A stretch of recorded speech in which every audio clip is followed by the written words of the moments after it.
the guys back in the 60s and 70s, I mean, they're smoking cigarettes on the line, before GPs, and, you see these old pics and stuff. It was a different time.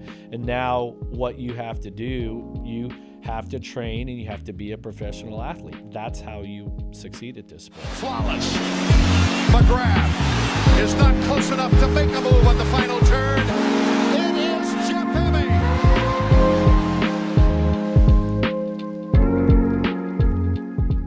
I met a gypsy. Today, before we get into this episode, I want to bring you a message from today's podcast sponsor, Athletic Greens.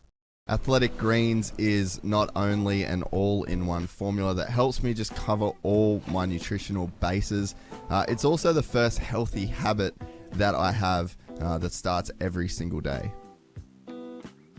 It sets the tone for a healthy day and just keeps my eyes laser focused on Glen Helen at the end of the year.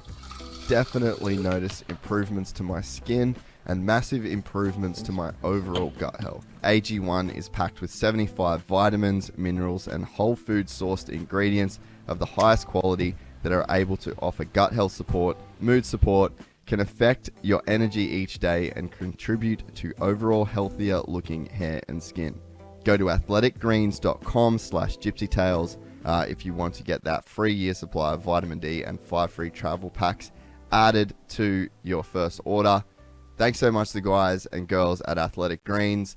We're excited to have you on board.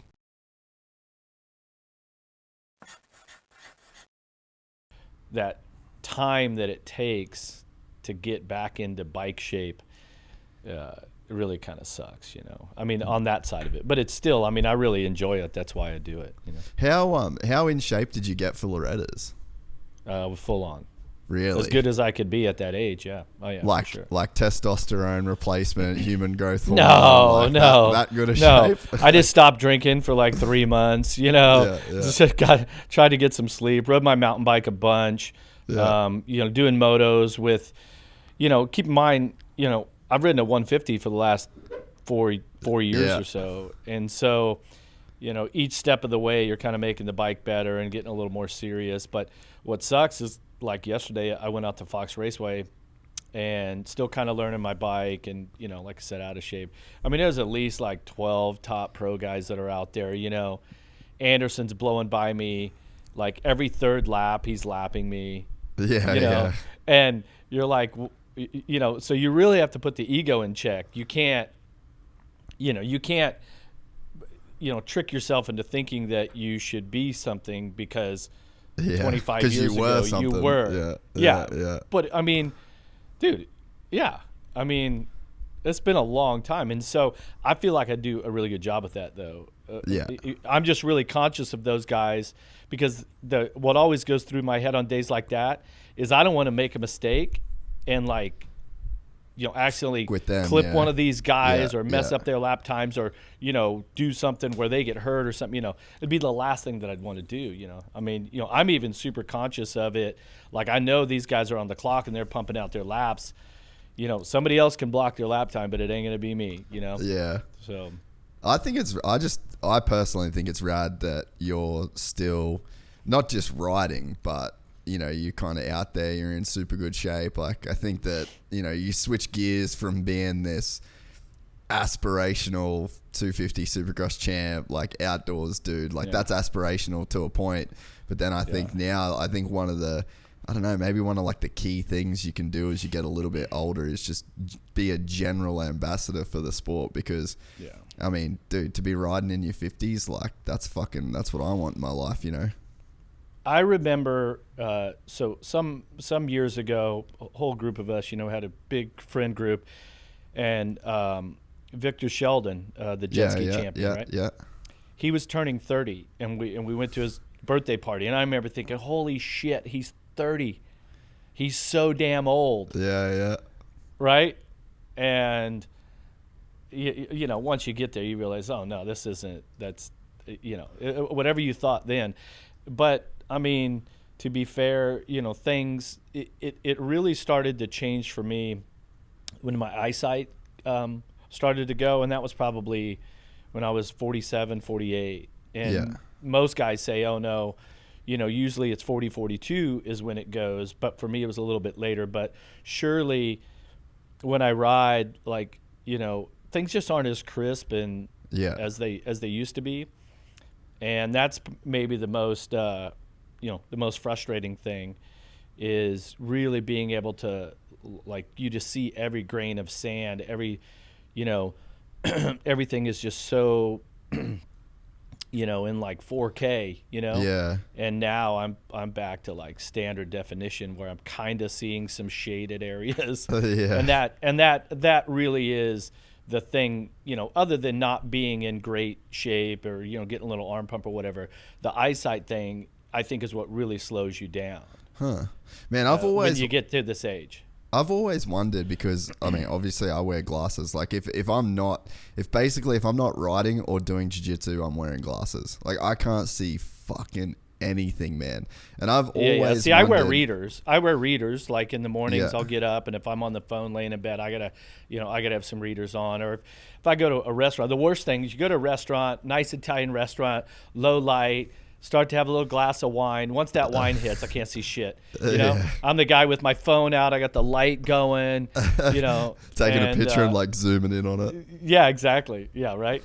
Yeah, I wonder if how much that's me making excuses for being slow. But I've always wondered, like, I wish I had a really good it's a valid pair one, of so you can pull that card. Yeah, you can pull the card if you want. It's valid. I think I might need to. Hey, but you know what's interesting? Thinking about eyesight, I never never was an excuse during my career, but I look back now and you think about this thing and that thing. For me, Supercross, I always felt like it was really hard to see. Yeah. Nighttime, the lights, my eyes used to water a lot, and even now when I ride, like even on the hottest days, I tape my goggles up all the way around my goggles because any sort of airflow makes my eyes water. My eyes are kind of watering right now for some reason. But I specifically can look back and think, wow, man, I remember that race or that race, like if the stadium lighting was weird or something had an issue. And you correlate it to racers, and like if you've ever played golf with Carmichael or McGrath, like when you tee the ball off, they're like, oh yeah, your ball's way down there. Yeah. I'm like, I can't see shit. Those guys have excellent eyesight, and I wonder if that wasn't something that was a big advantage for them. Man, it's crazy. I don't think it gets talked about that much. But there was a video, Wes's video that they did for Flight Plan with Jet. There was a Unadilla last year. Jet was having a bunch of crashes. It was just like a real off day for him. And in the video, Dazzy Lawrence goes, man, your eyes are just too quick today. Like your eye speed, I can tell your eye speed's too quick. He's like, today's just not your day. You're too fast for the track.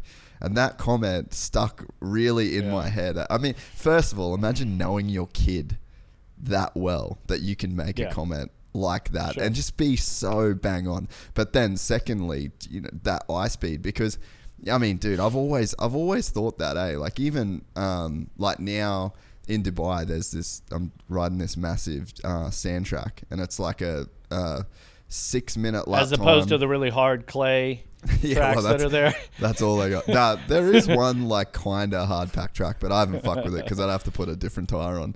But yeah, like I notice at high speeds, man, like I can't really see shit. And I'm like, I wonder if that's the same for everyone. It just looks like one big blur, and I'm just fucking holding the thing wide open. And after a while, you just like kind of know where the track goes.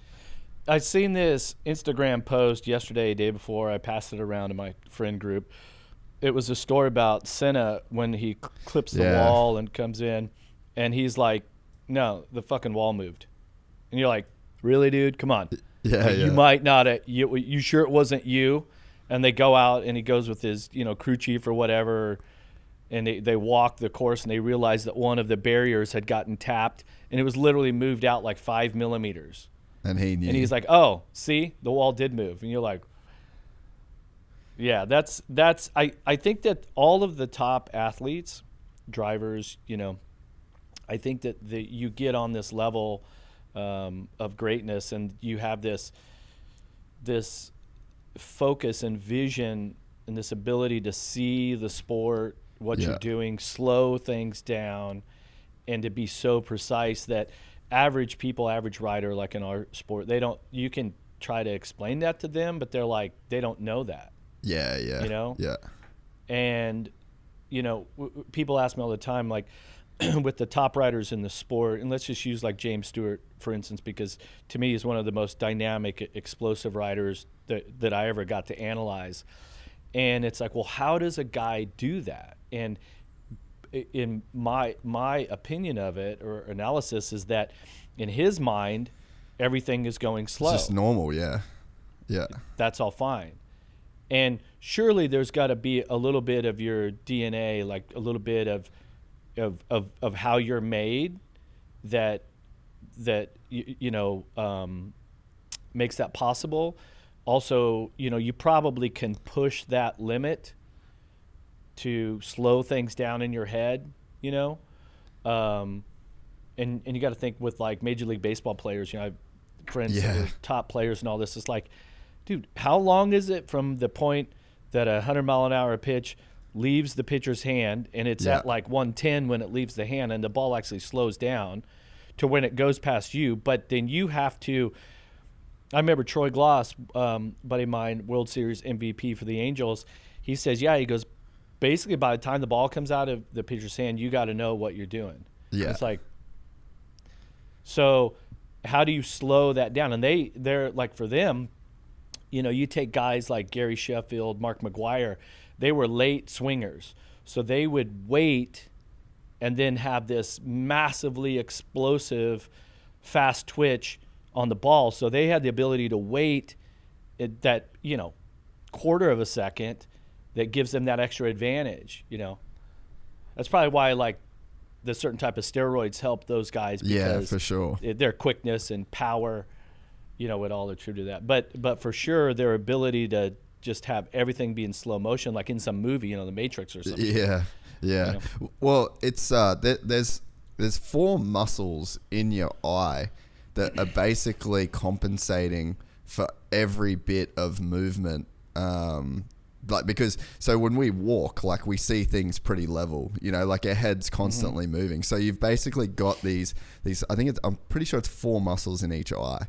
And they do all of the compensation to basically like deliver you one image, you know. So I mean, dude, there's probably some crazy scientific shit that's in there that, like, the recipe that has to happen for a James Stewart or a Ricky Carmichael or a Jet Lawrence, like, whether it's, you know, those muscles are so developed, and then you're born into a family that likes motocross, and then you had an older brother that you're competitive with. Like, the recipe that makes people so high level and so elite, it's almost like as complicated as DNA in a sense, you know. And I think that's why you just generally have an appreciation for that level of talent too when it comes around.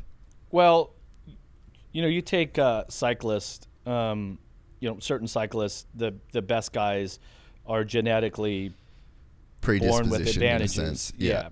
You know, bigger hearts, you know, things like that. And for sure you can push that limit, but, you know, is it that you're built a certain way and it naturally comes easier to you, so hey, maybe I'll gravitate towards this because I did this really easy, you know? Yeah. But, I mean, I always use the example of, like, Stevie Ray Vaughan or, you know, Jimi Hendrix. I'm quite sure the first time they picked up a guitar, it made a lot more sense than the first time I picked up a guitar.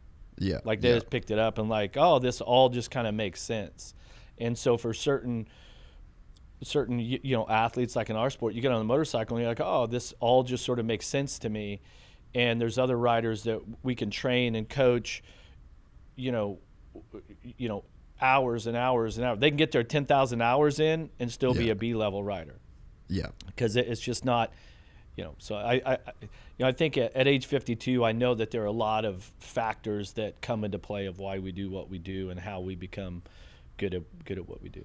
Yeah, definitely. And then I think that's what makes sports so amazing. You know, and it's like when you can relate, I think it's one of the beautiful things about about motorcycle racing and two-wheeled racing is that it's something that, you know, if you're kind of lucky enough to have exposure to as a kid, whether it's like, you know, your friend has a PW or you get given a bicycle or like you have one for yourself, it's just at such a young age you can experience that feeling, and then you never forget it.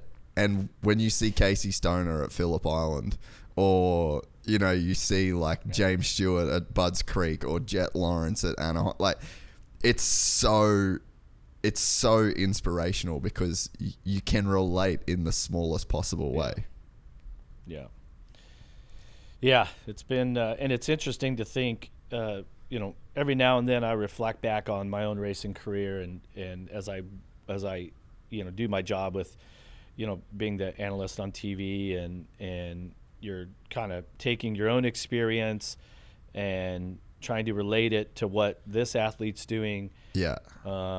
And then trying to explain that to the viewers, you know, but certainly at times I reflect on it, that, you know, I actually feel really, really grateful, like lucky that, like, wow, did I really get to live that life? And I had that ability. And more so than anything too, is that, and I was just telling the story to some friends the other day about how, you know, when you're really locked in a gnarly rivalry, you know, sometimes you don't like it because you come out on the losing end. You know, sometimes you win, sometimes you don't. But to be so hyper focused and to be so driven at a singular goal that everything else just gets tuned out. And you don't really have to do anything else except just that. And, you know, business managers and agents and whoever is doing your laundry, you know, everyone's like taking care of stuff for you, and all you do is focus on this. That is such a badass thing to experience. And, you know, the average person that, you know, is working their job, doing their thing, you know, like I do right now. Like, I got all kinds of shit, dude. I did some laundry this morning before I came here. There wasn't anybody like, hey, man, you got to get focused on this podcast with Chase, man. You got to get your fucking head into it. You know, nobody was doing that. Got to take the dog out. Got to feed the dog. Got to do this, you know. And so to be able to live in that space and to be able to experience what's that like, and then, you know, lucky enough to have all of that work turn into success and live these moments of, you know, being victorious and winning championships and all that stuff. Man, I look back on that like, holy shit, how lucky am I? You know?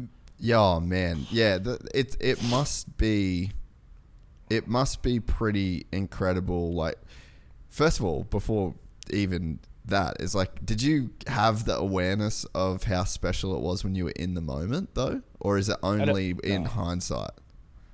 Only in hindsight. You're too busy. You're too in the moment, and you think that, oh, this is one. There's going to be another one next year. And there's going to be another one next year, and another one the next. You know, you don't really grasp that this could be one moment and it could be over. You know, because you know, for me, I feel like from whenever I first started riding dirt bikes or even racing, is that you never thought about anything other than the next race. You really didn't look that far ahead. And if I could be honest about, you know, my career, is that when I had a ultra successful season from basically the summer of '96, summer of '97, I kind of reached all my goals, and I didn't really think about what was coming next. And that was a mistake on my side, you know, on my part. And it wasn't until I had everything taken away from me in the summer of '99 that I said, oh shit, you know, let me get some clarity in my life here. And that's when I kind of said, okay, let me think about what I want to do with my career, because it's slipping away. And I had some real come to Jesus moments. And you know, the biggest one was at World Supercross event, races in France. It was the first we did in '99. We did three race world championship. The series, it was like France. It was an outdoor football stadium, soccer stadium. We did the Rose Bowl, and then a race in Germany or something, right? And that couple weeks before that is when I started, all the problems with Cowie. I got clipped, got on a Yamaha, kind of, really, that's when I realized, hey, man, things are not going in the right direction. Yeah. Had a big weekend in Vegas for Denny Stevenson's bachelor party. Came home from that weekend, and it's like Wednesday. We leave Thursday for the World Championship, and it's Wednesday. And my mechanic team, business partner, Tim Dixon, he's like, hey, are you going to ride before we leave? And I'm like, I don't think I can, dude.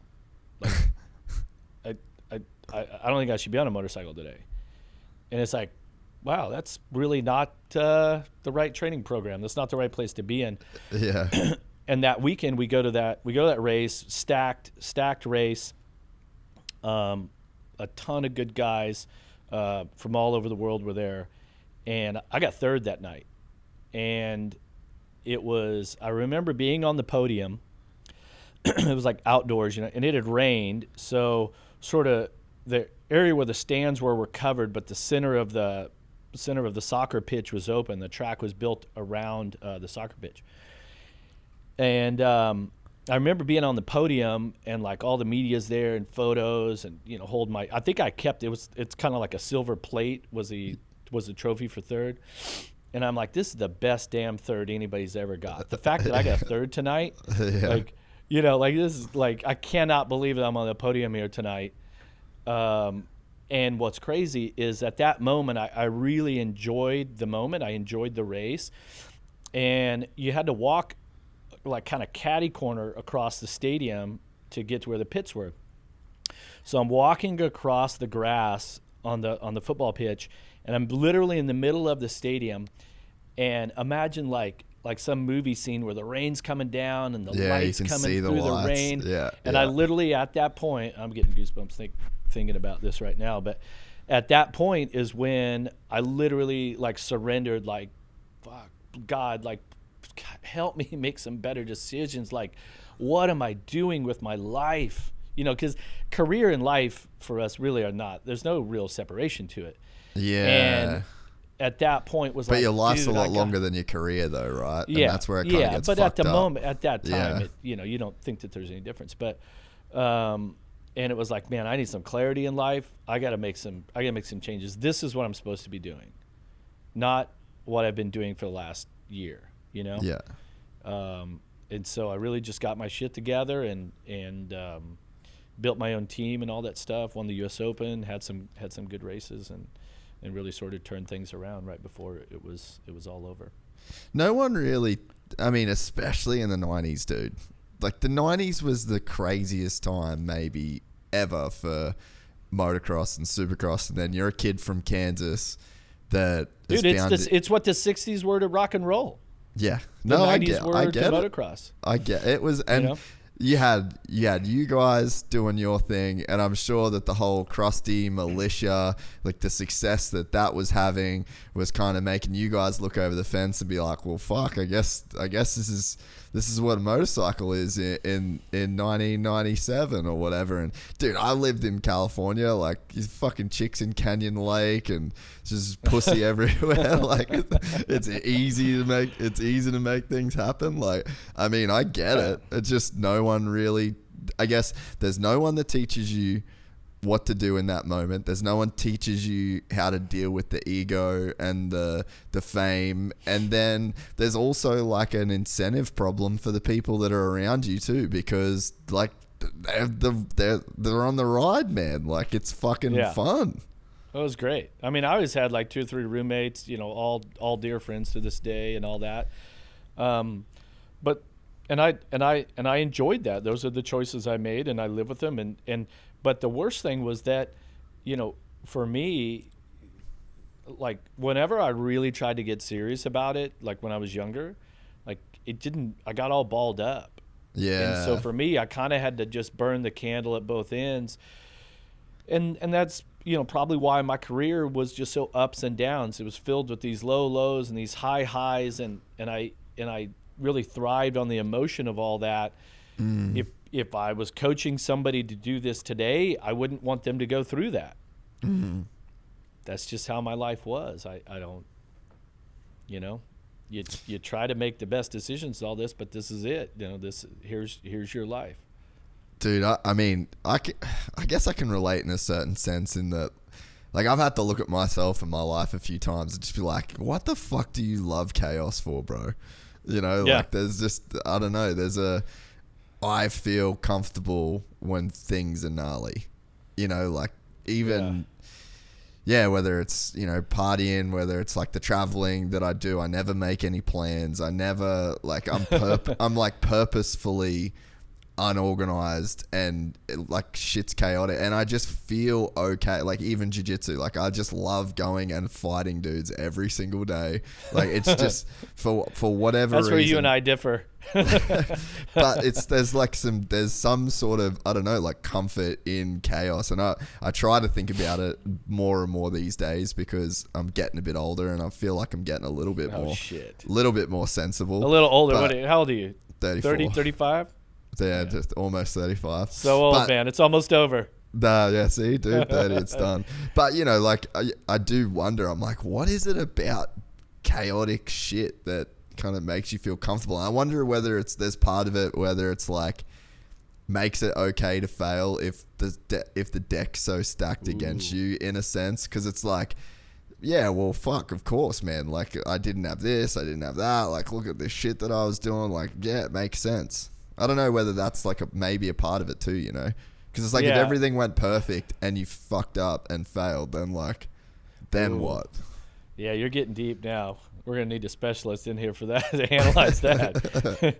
But for sure, for me, I grew up, riding motorcycles with my dad, my older brother. My dad's still like the greatest motorcyclist I've ever. That's so sick. That I know. It's like when we would go ride in the mountains in Colorado or in Missouri, wherever, it's like, oh, okay, here's the way we're supposed to go. Back then we're looking at maps, right? What's this little path that maybe is a trail that goes over there? Well, let's take that. And I feel like that's almost like a metaphor for my life. Is I always like I will go deep. Like, no, I don't want the safe way back. I want to go find this off the map trail and experience this real sort of Wanderlust type, urge to be lost a little bit too, and just take the road less traveled. But some of those roads get pretty damn rocky. Let me tell you that. Dude, for real. Not the easiest to pass through. You know what I mean? Yeah. But I mean, it's like sort of rewarding too when you like make it out by the skin of your teeth sometimes. Well, I don't know. Like sometimes it's like you can only have, the high can only be as high as it was low, because it's like you need, it's duality, right? It's like it's a scale, and so like the lowest of low is what can like enable to have the highest of high, I think. Yeah, well, so check this out. So Pete Fox, another buddy of ours, Hugo Gamboa, we did a trip to Thailand in I think it was 2001, maybe, something like that. Well, we are up in northern Thailand, flew into this airport, staying at this little place where no Americans ever stayed, and we were going to be up there for a couple of days. We're kind of popping all around the country. And we're like, hey, whose mopeds are those? Yeah. Right? And so I talked Hugo into getting on these mopeds that these two guys worked at the restaurant. We're like, hey, can we borrow your mopeds? Let's go. So we're just off exploring, right? Here goes the Emig, trait in me that was passed down from my dad. So we're out, and the priest is like, oh shit, man, the sun's going down. We need to get back. And I do have a bit of a sixth sense about where I'm at, directions. I'm like a human Rand McNally atlas. But we're going back, and it's like, dude, we're out of gas. And so we're going on this road, and I said, hey, I remember there being a little hut there, and we literally pull in this place. These people, it live like dirt floor, and there's a 55-gallon drum, and I'm pointing to it, and I'm like, is that gas? Is that gas? And then, however you communicate, the guy's like, yeah, that goes in there. Okay, give some money out. And we wouldn't have made it back. And how did we find this guy that I happen to remember, hey, I remember seeing this drum sitting there. So then we get back. Now we're trying to go back, and there's two big ass longhorn bull things in the middle of the road. Yeah. And Hugo's not that experienced rider. He's like, I'm not riding past that thing. So I had to ride my bike back, go like way on the side of the road around the thing, and then get on it and ride it past him again. And then we got back like just before it's like practically dark, and everyone's like, where the hell you guys been? And it's like, oh, you know what? You know where we've been? We've been on the most epic adventure with the best stories ever. Yeah. And that's to me, that's some of the stuff in life that makes it really worth living. So. Yeah, dude. No, I completely agree. What was like a peak loose week for you, like in like peak Emig 90s? Like, what did that actually look like? Oh, I mean, for sure.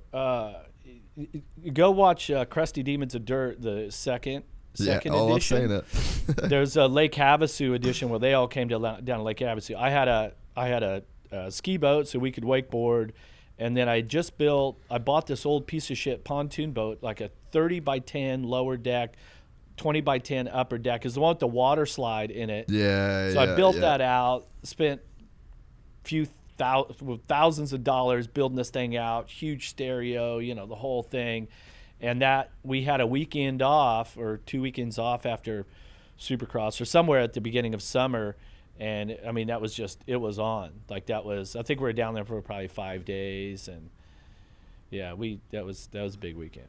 And what did nowadays you just can't get away with that. I mean, even like we've talked about it on here before, but I remember when I first moved over there, maybe like 2011, 2012, like there were some dudes that were still partying. I mean, Hill had some pretty epic house parties. Hanson was pretty around and always a super good time. So dudes were still kind of doing it, but I feel like nowadays it's just completely shut down. Like it's just no like. It doesn't even seem like the guys really want to do it that much, or it's they can't either. You have to make the choice. Yeah, and I think that at your time, it's like, how did you guys even get away with it? Was it like culturally more acceptable, or the teams didn't have as tight a leash on you? There was no smartphone. Yeah, no, true. I mean, for sure the smartphone changed everything. The teams and stuff, they had to know what was going on. But the difference is, and actually, Ralph Sheheen, my partner on World Supercross Broadcast, brought up this idea. He's like, look, he goes, the problem is that back then it was pretty much a level playing field, with the exception of like Kudrowski, LaRocco, Albertine, somebody like that. When we'd go down to Havasu, McGrath's got his boat, and all the guys and everybody that rolls with him. I got mine. Phil Lawrence maybe had a boat, but and everybody was all sort of copacetic, and you knew that if McGrath was there or whoever else was there, well then okay, but if for one reason they said no, whatever your competitor was, he's not here this weekend because he's training, and all of a sudden it's Sunday and you're still making it Sunday fun day, you're feeling like you're a little bit behind. But I mean, during those times, I mean, we'd have 8 of the top 10, 12 of the top 20 everybody'd be at Copper Canyon with us or at the Sandbar or whatever. And so, that was the era. And, there's two parts of this, is that, there were a lot of times where even in Lake Havasu, I'd wake up in the morning before everybody'd get up, and I'm up running and paying the piper, and it's not, the recovery process through that isn't great. It's not the right program, but that's how we lived. Right now, you couldn't do that these days. There was actually a time period, I forget which year it was, but when Scott Zipkovic had asked me to train Jason Lawrence. Yeah, right. And not a lot of people remember this, but I technically trained him for about 8 days. And he talked to me for 3 of them. But I came in with, okay, this is where we're at now. I believe that Jason wanted me to say, hey, we can train just like it's 1997 again. Yeah. Jason, Hill, Hanny, a lot of these guys, that's what they wanted it to be. But the problem was it's not that anymore. Villapoto is literally in the hotel fitness center doing, a recovery spin on Sunday morning before he gets on his plane. Yeah. He's not just coming in from being out on the town like a lot of us were in the 90s. Yeah. So you can't. So if you're telling me you want to be the best and you want to beat Dungey and Villapoto and Kennard, whoever else it would have been at that time, here's what you got to do. And I felt like that I was going to be able to really connect with him, but it didn't take. I mean, it was less than a week before he kind of just shut everything off. And I mean, I don't think that he wanted to hear what I was, where I was at, to saying, okay, this is what you're going to have to do to win now, Yeah, Scott Sapovic just sent him a copy of Fresno Smooth and was like, Jeff Emig. Yeah, this is easy, Just limit the Jack and Cokes and you'll be all right. What were the 3 days like that you were with him? Because for context, I've never met him properly and hung out with him, but since I started the podcast, we've actually spoken a bit, and he really seems like a fucking nice, cool guy. Yeah, totally. underneath, I'm sure that he's had a really, really fucking hectic life, and in that hectic life, I can really understand a lot of what's going on with him. I've got friends that are probably had very similar lives to him, So yeah, I mean, I personally, and I say it all the time, that I think we lost something pretty special in the sport. I mean, he lost, I guess he kind of did it to himself in a bunch of ways too, but I think that there's maybe I'll push back on that for a second, because I mean, I get the feeling that he was pushed out of the sport as much as he pushed himself out of the sport in a way, because it's almost just no one really wanted a bar of it. No one really cared to, embrace it. I don't think anyone saw Jason Lawrence as this fantastic marketing opportunity to be the villain of the sport. And even a brand like Rockstars, Party Like a Rockstar, they had him on board. Monster was supporting all these sort of things, but especially during that time period, there really was a smaller box that they wanted to fit everybody into. And I watched your show and heard your comments about him and stuff, and there is some truth to that, but that's also part of the deal. When I got fired from Kawasaki in '99, I made the decision right away to take responsibility for my own actions. Yeah. It sucked. Don't get me wrong. Definitely a low point in my life and my career. The worst thing was having to call my dad and tell him I just got fired. Well, what'd you get fired for? I got caught with some marijuana down in Lake Havasu. He didn't even give a shit. And he was he was the most supporting father ever. I'm on the phone with him. I'm super upset. He goes, well, we need to find you a new team and a better bike because you weren't happy riding that bike anyway. And what I was J. No. I need Gary Emig, please. Can you please put Gary on the phone? And he was super supportive. And I mean, also, everything always revolved around the success in racing, even before school. I always make the joke that my dad, if I didn't do good on the weekend, I couldn't go to school during the weekend and hang out with my friends. Where the other kids are if you don't get good grades, you can't go to the race on the weekend. Yeah. But I'm getting off here. But no, that's cool. There was a real time period there where things were really getting structured. Agents had a lot of good money coming in. You've got Geico and Progressive and companies like that. All the energy drink companies are experiencing a ton of success. And they're, it's a bit counterintuitive. dirt bike riders, we are at heart, to our core, we're really kind of rebels. Yeah. And the reason why you gravitate to the dirt bike, just like I was talking about with the guitar, is to isolate everything else around you, like get that out of the way, because I just want to be on this and I want to be in my own space, in my own head. Yeah. And we're bit rebellious. And so when the business of Supercross and Motocross didn't want to accept the dysfunctionality of a guy like Jason Lawrence and Izzy and some of these guys, and they bring it upon themselves. You know, we all do. I did. I brought it upon myself. You know, it sucks that those two can't find a way to work to get to live in the same space. But like for me, it came down to taking responsibility for my actions. Here's the contract. I agree to all of these behavior issues. You know, I'm going to be at press events. I'm going to do this. I'm going to represent the company a certain way. This is a corporate Japanese company, you know, and then in turn, they're going to give me, you know, whatever it was at the time, $400,000 a year. Yeah. That's the agreement that I made. They didn't break the agreement. I did.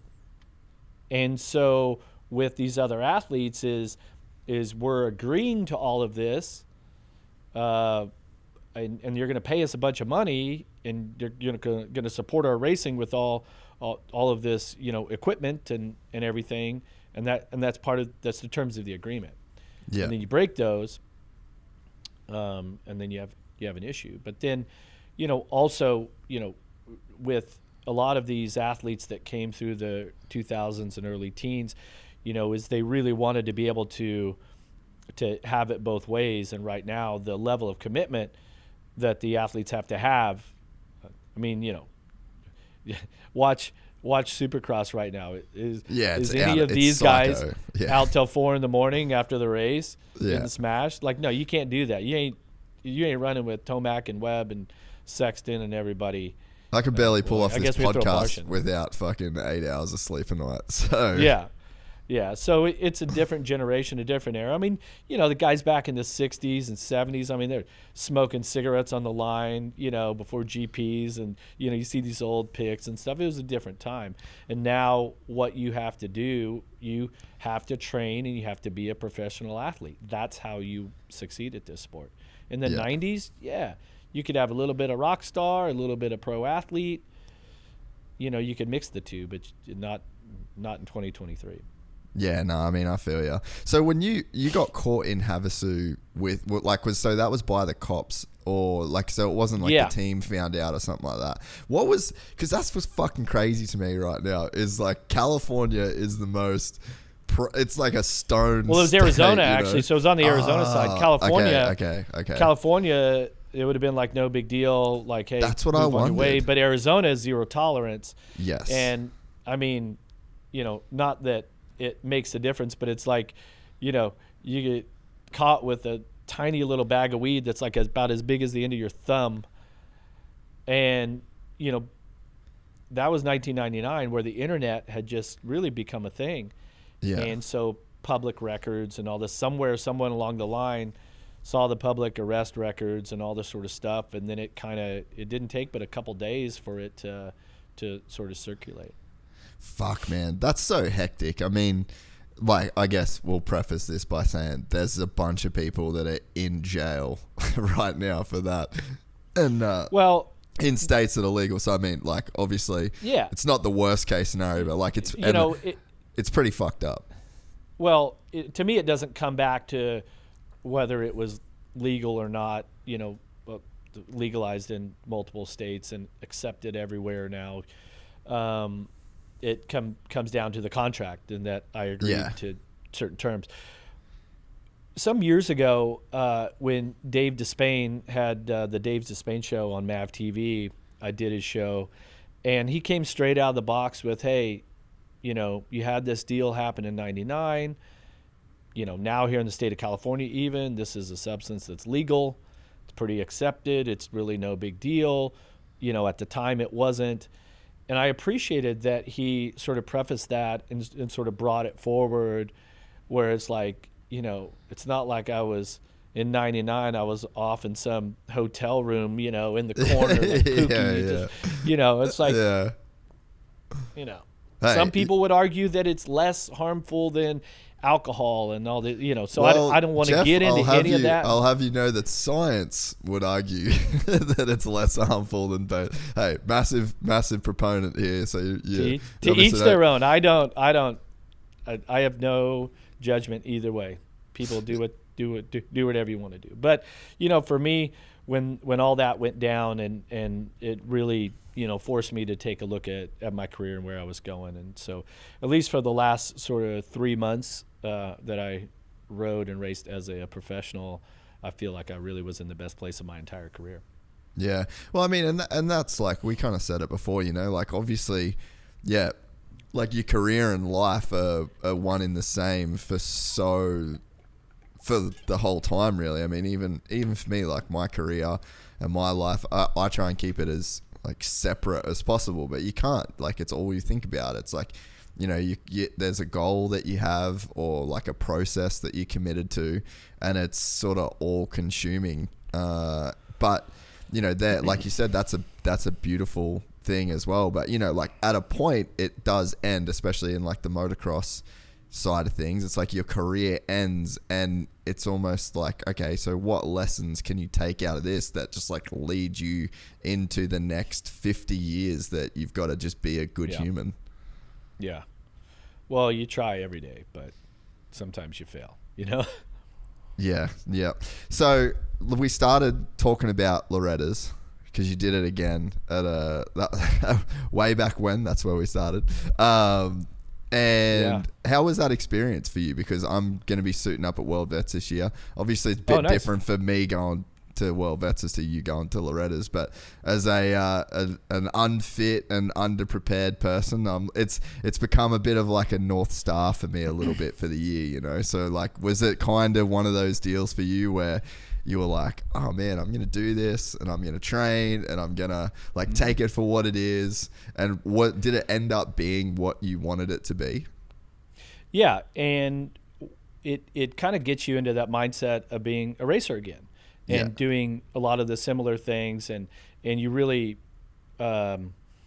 you test yourself in a lot of ways. And to me, when I don't ride, I find that I'm really less structured. And even this last week that I got back on the bike again, it's like everything. I'm just busy and everything's structured. Obviously, it's good for business, because a lot of my business is in the motorcycle industry, and it really helps keep me connected to riding and the mindset of a rider and a racer. And we've got World Supercross starting up here in a few months, and so to have my head in the place of being the racer, as far as being an analyst, it helps with that. But I just really enjoy it also. And people ask me, hey, you're going to ride Mammoth this year? Are you going to do this race or that race? Yeah. Certain places I like and certain ones I don't. I love doing the race at Lorettas. I'm actually, this year, I'm going to do the qualifiers back in Texas. So when I get done here, I'm literally loading up and driving 21 hours to Texas. Yeah. Because my mechanic, BJ Burns, is back there. And it's like, I just want to get out of California. I want to go do this somewhere else, just have a new experience. But I love going down to Loretta's ranch for the week. It's a long week. You're all excited, and then about halfway through, you're like, holy shit, I still got 3 more motos to go. Yeah. And then you start to see the light at the end of the tunnel. But I love the experience. What the Coombs family and their team, Tim Cotter and everyone involved, it's just it's like Mecca for motocross. It really is like a pilgrimage to get there. And so I raced there at age 50, so two summers ago. Dude, it's like, not like the qualifying is super hard at this age, but you got to have your shit together. And then when you get there, I mean, the vet classes, we raced shorter races, are only, I think, 15 minutes or something. But dude, the track's like gnarly, bro. So much gnarlier than what people think. It's not like it even used to be. Let's say I raced as a veteran in 2002, so I was 2 years out of my pro career. Yeah. And the track has changed since then even. Like, it's really difficult and it's really challenging, but that's also part of the appeal, is that it's challenging. Yeah. And, you know, I love being down there with all the people, all the fans. I mean, that's my group. I mean, I raced there in 1983. Yeah. And now I'm going to race there again, hopefully, in 2023. Dude, that's 40 years. That's 40 hectic, years. Man. Yeah. So. Yeah, no, it's wild, man. I've never been. That's one race I've never been to, and I think if everything lines up, I'm gonna go this year just to just drink some beers and just be a complete super fan. Well, I'm gonna take it a little less serious. I was pretty serious last time. Yeah. Because I was nervous because the last time that I had raced it was 2006. So I did 02, 03, and 06. So it'd been a long time since I'd been back there. And yeah, there's pressure. You know, you can't go out there without just having some eyes on you. And it's like, you know, people aren't lining the fences to watch the plus 50 race. But last time we raced, Brown, of course, is just a staple. I mean, he's as fast as he's ever been. Rhino was racing. Keith Johnson ended up winning the 50. Like, you know, and there's a lot of, like, you know, there's certain races that people are kind of getting hyped for. Yeah. And all of a sudden it's like they're out there. And, you know, so you don't want to embarrass yourself. So there's that. I would love to compartmentalize it and just say, yes, I'm just going to go do this for me. Yeah. But that thing is there. Yeah. And I feel like I do a pretty good job with expectations and even ego. Like, hey, like, keep it all into perspective here, you know?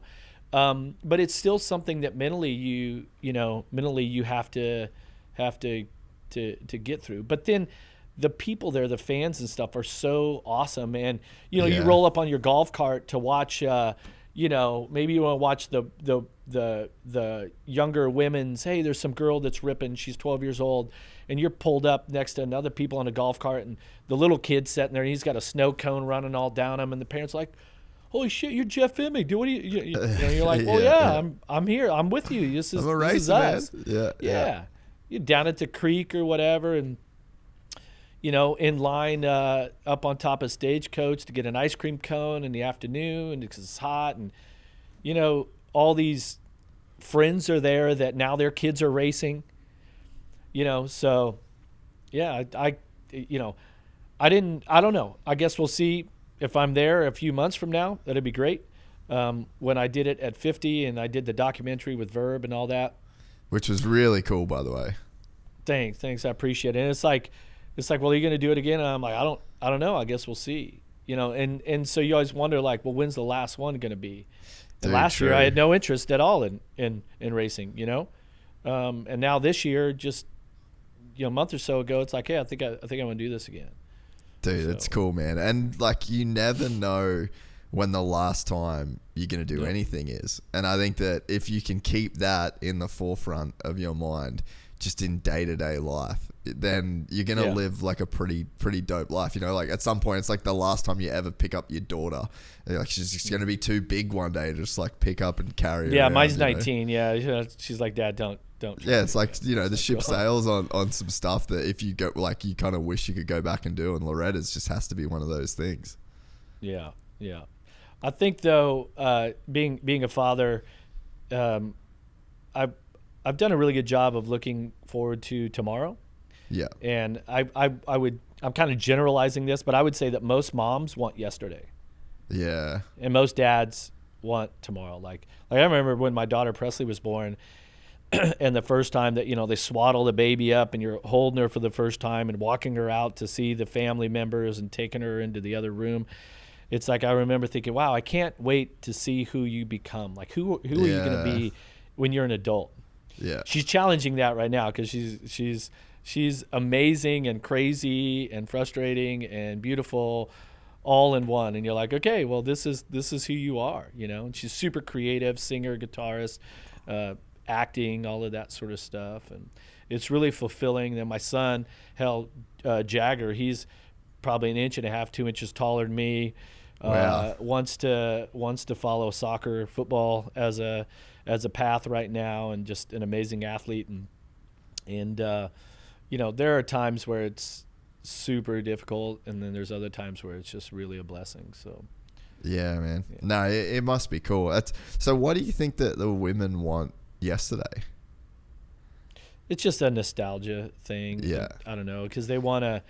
Probably dependence, right? I don't know. I mean, like I said, maybe I'm generalizing. If there are any women that watch this and want to chime in, hit me in. Yeah. Just, chime in, hit me up, hit us up on the comments and let us know what you think about that if we're totally off base. I don't know. It's probably like a weird, not weird, but like a natural dependence thing. Because I mean, like even for my mum, it's like I'm doing my own thing completely, like completely. And you grew up where? I grew up in Cairns, so way far north Queensland, northeast. You're a long ways from home. Yeah, and I mean, yeah, she's like back in Oz, and I think I've lived away from her since I was pretty much 18, and I've had the last 5 years back in Oz, but I mean since I was 18, and I just think like for mums especially, they still want to feel like they're needed all the time, so that comment does actually make sense. Yeah. Oh, my daughter's 19 and we've been looking at places. She wants out, and it's scary shit, dude. I mean, it's gnarly to think, I mean when I had to live on my own, December of '85, to move out here to Southern California for 3 months, and was living with family friends. And they're like, yeah, we got a room for you to stay in. Great. And I'll come out and race. The Golden State Series was huge back then, right? Well, come out to stay, and the room they had for me was a metal shed on the back patio that was converted into an apartment, into a room. Yeah. I was 15. I had the maturity of a 12-year-old. I had the body of a 10-year-old. And my dad would fly out on the weekends for the races, but during the week, I'm making my breakfast, getting myself to school, doing everything myself. And I was 15, but I was a very immature 15-year-old. And yet, now my daughter's 19, wanting to move out, and I'm thinking, she can't do this. So I think we're really underestimating it. And I am, like, you're just fearful of all the bad things that can happen, obviously. But at a certain point, it's like, okay, you gotta leave the nest, and you got to trust that you've raised these kids the proper way. And then look at you. Here you are now, years later, and you're living halfway across the world. Yeah, it's weird too, I guess, like just Western culture. I mean, obviously living in Dubai, you see a totally different culture. Like it's just a completely Muslim country. And it's like the kids, so I got a friend, Belushi, and he is like 30. No, how old is he? He's like maybe he's almost 40, but he's like one of the big desert racers here and owns the track and stuff. But like his parents still live with him, his kids like that. So the whole like leaving home at 8, the way that we do it is actually strange. Yeah. Like it feels normal to us, but in so many other cultures. And I mean, like my partner, she's Russian, and like she just like sends money to her mum constantly, and it's like there's so many cultural differences that like what we take as normal isn't even really that normal. Well, I'm gonna flip the script on the kids when Presley's first album hits, or Jagger signs a pro contract to play football at Manchester City, which is his club, by the way.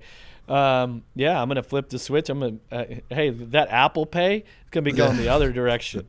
Right? Yeah.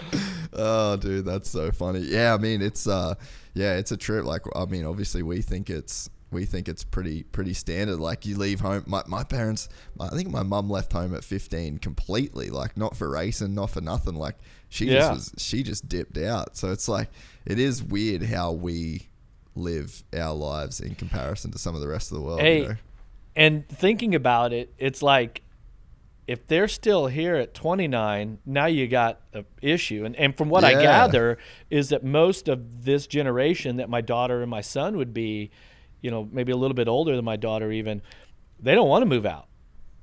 It's like the Wi-Fi's free here. Yeah. There's always milk in the fridge. Yeah.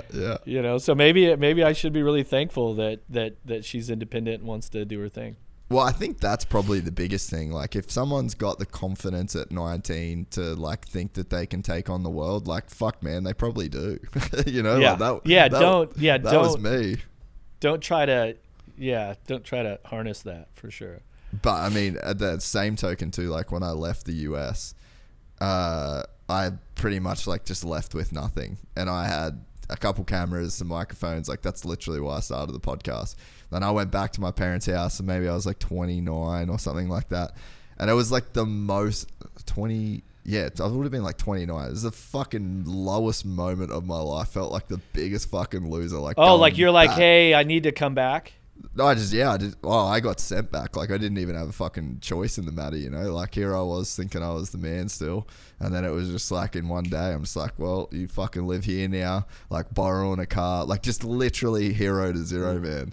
But it's like, I don't know, like, now I even, you know, like, I feel, you know, now living away, it's like kind of lucky even to, when I spend time with my family. Like, it was kind of a fucked up way to look at it at the time. But now it's like a blessing to spend time with your family. It's just funny how culture works, you know, because that was a cultural thing. Like, oh my God, I'm a loser. Yeah, I was like, hey, you guys, you're going to get a coffee. And they're like, hey, you heard Jace is back? Yeah, for real, dude. Back in the basement. Like, damn. Yeah, fucking 0 to 0. How? Hey, that's one thing, though. Like, you follow any of the great businessmen, you know, that the one like common thread to all of them is fail and fail often, and don't be afraid to fail. Yeah, you know, that's and that's a hard concept to get through your head. You know, don't be afraid to fail. You know, we're all sort of afraid, and so it's like, wait, what? But then, you know. No, it is true, man. I mean, and I think like you can only be as successful.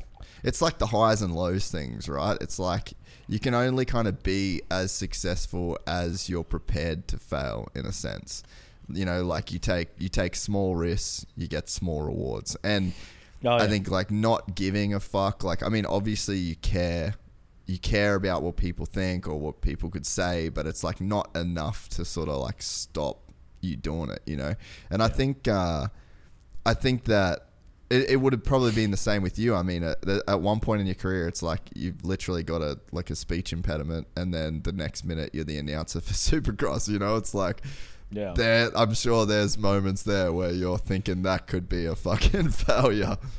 Yeah, really, really fearful. I mean, when I was a kid, I stuttered a lot. And even as a pro racer, I look back and I see some of the interviews that I did were just so cringy. And I had my way of sort of bridge words, you knows, things like that. Like, I got caught on a word about 15 minutes ago, right now.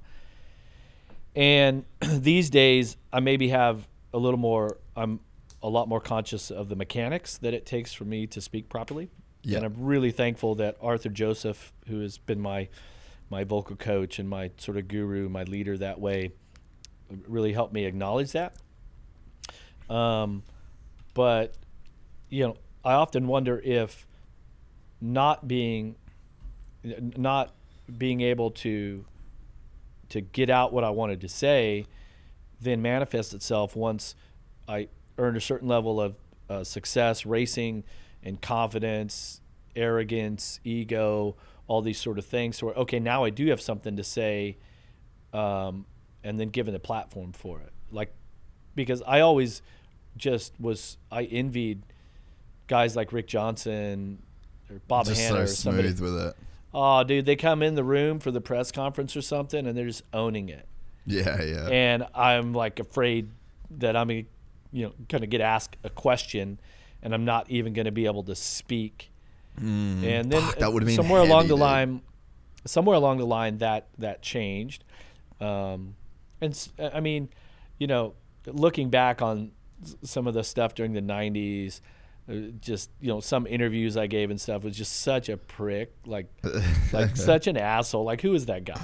And certainly been moments that I'm not proud of, embarrassed by even.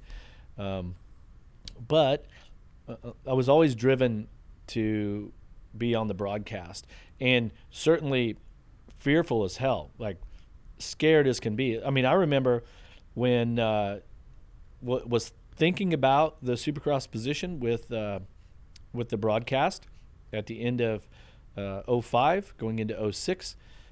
They gave the job to Denny Stevenson, dear friend of mine. That position became available again, and so they flew me up to Chicago there, and was going to do a voiceover test the next day. And I remember being on the plane, and I'm sitting there looking out the window, and it's nighttime, and I remember it kind of hit me like, what the hell am I doing? Like, what? Like, I'm being, like, literally, fear just came over me, like, holy shit. Not only, like, the stuttering issue, but then also you are now going to expose your thoughts to everyone. That's your job, is to analyze and think and tell people what you think, what's going through your head, and that also was something that I was worried about, like what if I say the wrong thing, what if what I say isn't what everybody wants to hear, and they don't like it, and all these sort of things. And so but eventually I just had to face those fears and agree to do it. And the first race that I did was the U.S. Open of Supercross in 06. Did that race with Ralph Sheheen, and then the rest was history. Dude, I mean, there's a lot to it. Like, I don't think the average person will never put their self out there on a level to be criticized by thousands of people, tens of thousands of people, millions of people. I mean, it's I don't know, like, it's definitely a weird thing. I don't think about it near as much as maybe I should at times. But I mean, that's the reality of it, So I mean, there's that's just one thing to kind of get over, and then there's obviously all the rest of the work that goes into it once you're even in that position. Yeah. Well, and then your job is to analyze and pass judgment on very confident, high ego individuals that work their ass off to do things right, and then you're the old guy, the old has-been, the washed-up guy that's criticizing them for doing this or that, or praising them if they do it right. And it's a tough position. And I remember it had been a few years that I was in Supercross, and I did pro motocross during the early part there also. But Ken Hudgens, who was with Feld, back it all the way up through the, Live Nation days and all this sort of stuff. And he was head of broadcast. And and he's a very hard man, very, very critical. He would praise you when you did a good job, but if you didn't, the entire team, like, he'd let us know it. And I remember him telling me, he's like, Emig, I'm fucking tired of this shit of you being on the fence. Yeah. Good, bad, yes, no, right, wrong. I don't give a shit. Stop being on the fence. You're the expert. Yeah. Tell it whatever you say, I'm good with, because you're the expert. Just don't be on the fence about this shit. Yeah. Make a call. Have some balls to say when somebody did something wrong and stand by it, right?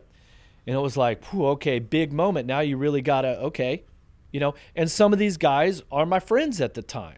Yeah. You know what I mean? Guys that I'm friends with, ride with, whatever. And so, man, you kind of, you gotta do this. And then, so that was a really pivotal point. And then also, our producer here in the U.S. is this guy, Chris Bondo, Papa Bear, produces all the pro motocross, all, Monster Energy Supercross events. He gave me this article out of like USA Today, and it was on Chris Collinsworth, the the NFL, Hall of Fame, analyst. And basically the gist of this article was Chris is like, for years and years and years, I'm the analyst. He goes, and I'm kind of pulling my comments and to kind of protect the players because I thought, hey, I want these guys to like me. Yeah. Or I want this sort of this facade that there's some sort of friendship there that really isn't. He goes, and what I realized is, he's quite a bit older, especially than the players. He's like, these guys, they don't want to be friends with me. Like what am I protecting? Like they don't give a shit. Like that. Yeah. There is nothing to protect here. Yeah. I'm doing a disservice to myself, my team, and the fans if I don't just call this game like I see it. He goes, and once I was able to do that, he goes, I became a much better analyst. And Bondo gave this to me like, here's where you're at. And you need to make some decisions. And it's not an easy thing to do. But, once you say, okay, I'm going to call it like it is, I'm going to stand by it. And I remember Ralph just going, look, is what you're saying true or not? Like if you're making something up, some sort of situation, that's bullshit. But if you think it's true and you watch the film, and keep in mind, there's so many things that are judgment calls, this was good or not, like what happened here, that we all could disagree on. But you kind of just have to say, I'm the expert. Here's how I see it. This is what happened. Good, bad, great, whatever. You know what I mean? And it's tough to do sometimes, especially with the biggest ego, I call them the bigger dogs. It's like the bigger the dog, the bigger the shit. It's a metaphor, Yeah. But it's like they don't want to be criticized because they're the best guys in the world. And when you criticize the best guys, they don't like it.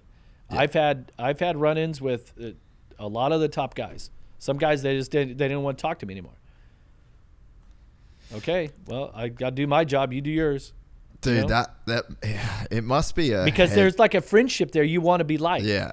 And you can relate to him. Like, you were that guy at one point in time. Oh, I didn't like David Bailey. I love David Bailey now. David's like, I get it. And David's a different broadcaster than I am. He's so opinionated. He's probably... He was like... because, God, it was like, McGrath does everything right. Everyone else sucks. Yeah. It's like, dude, I'm busting my ass. I'm trying to beat the guy here, Yeah. But now I see... Like, I understand who David is. And like I said, we have a great friendship now. Really...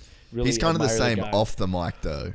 He is like David. so if you know him away from he actually lived a street behind me when I first moved to America, which was out of control. Random. Yeah, super random. But yeah, so I like got to meet him and hang out with him and his whole family. Like they're such nice people, and it's like funny that when you spoke to him, you were like, oh, okay, like you're the same dude. That's the way you talk here is the way you talk on the broadcast. Yeah. And so that's a challenging part. But as far as the broadcast stuff goes, I honestly feel like my accomplishments in what I have done in broadcasting is, to me, a greater achievement than what I did racing.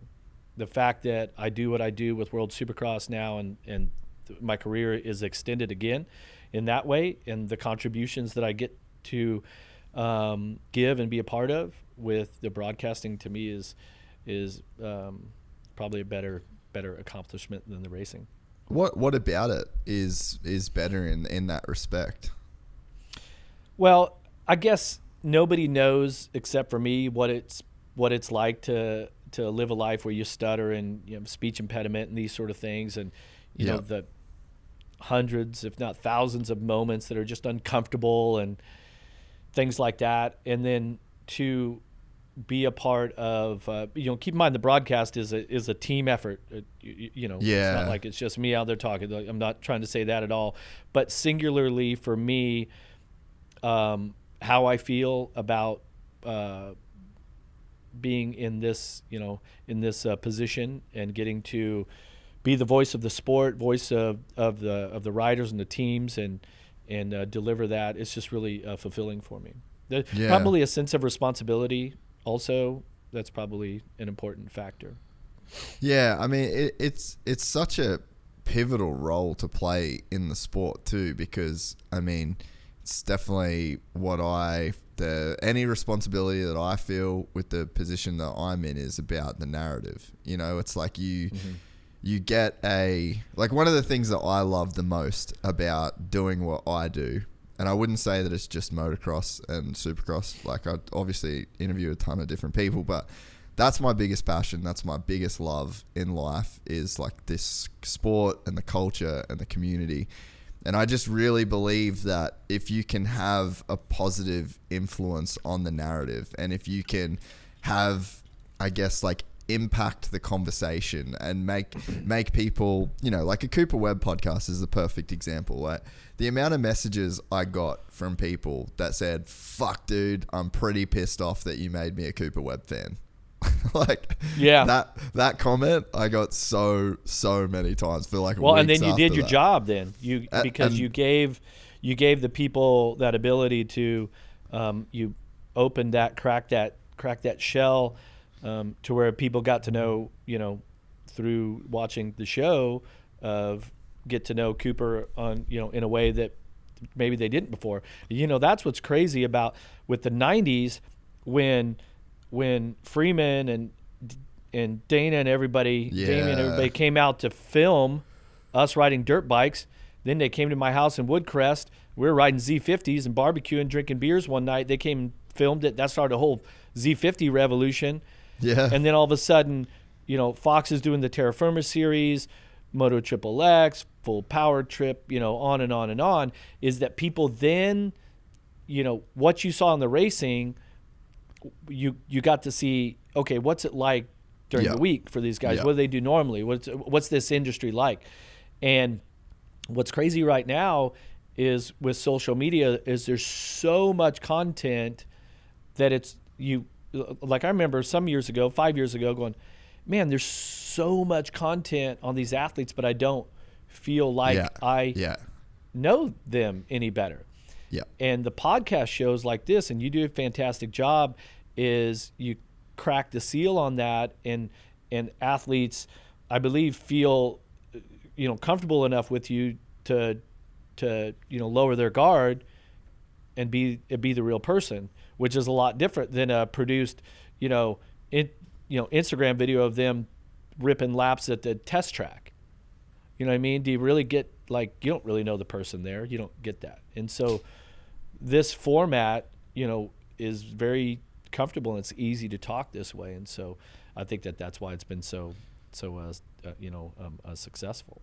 Yeah, and I think that, you know, well, thanks firstly. But yeah, and I think that, you know, that to me, there's like power in the narrative. And, you know, like I'd say to people all the time, like, if you just, it's such an unnatural thing as well in our life in 2023 to just have no phone on the table, no distractions, no other noise, and you just talk one-to-one with a person. Like, it's such an unnatural experience. But if you do that with literally anybody, like, I fucking guarantee that you would find it extremely hard to think that person was shit at the end of that. And I think that comes across to the listener too, you know, like, if you've invested, and that's why it's so long. It's like, we're doing it, we're fucking going deep. I mean, we all have our moments, don't get me wrong. Like, you know. But, you know, it's like, I think that format, I guess, kind of like helps you really understand those people. And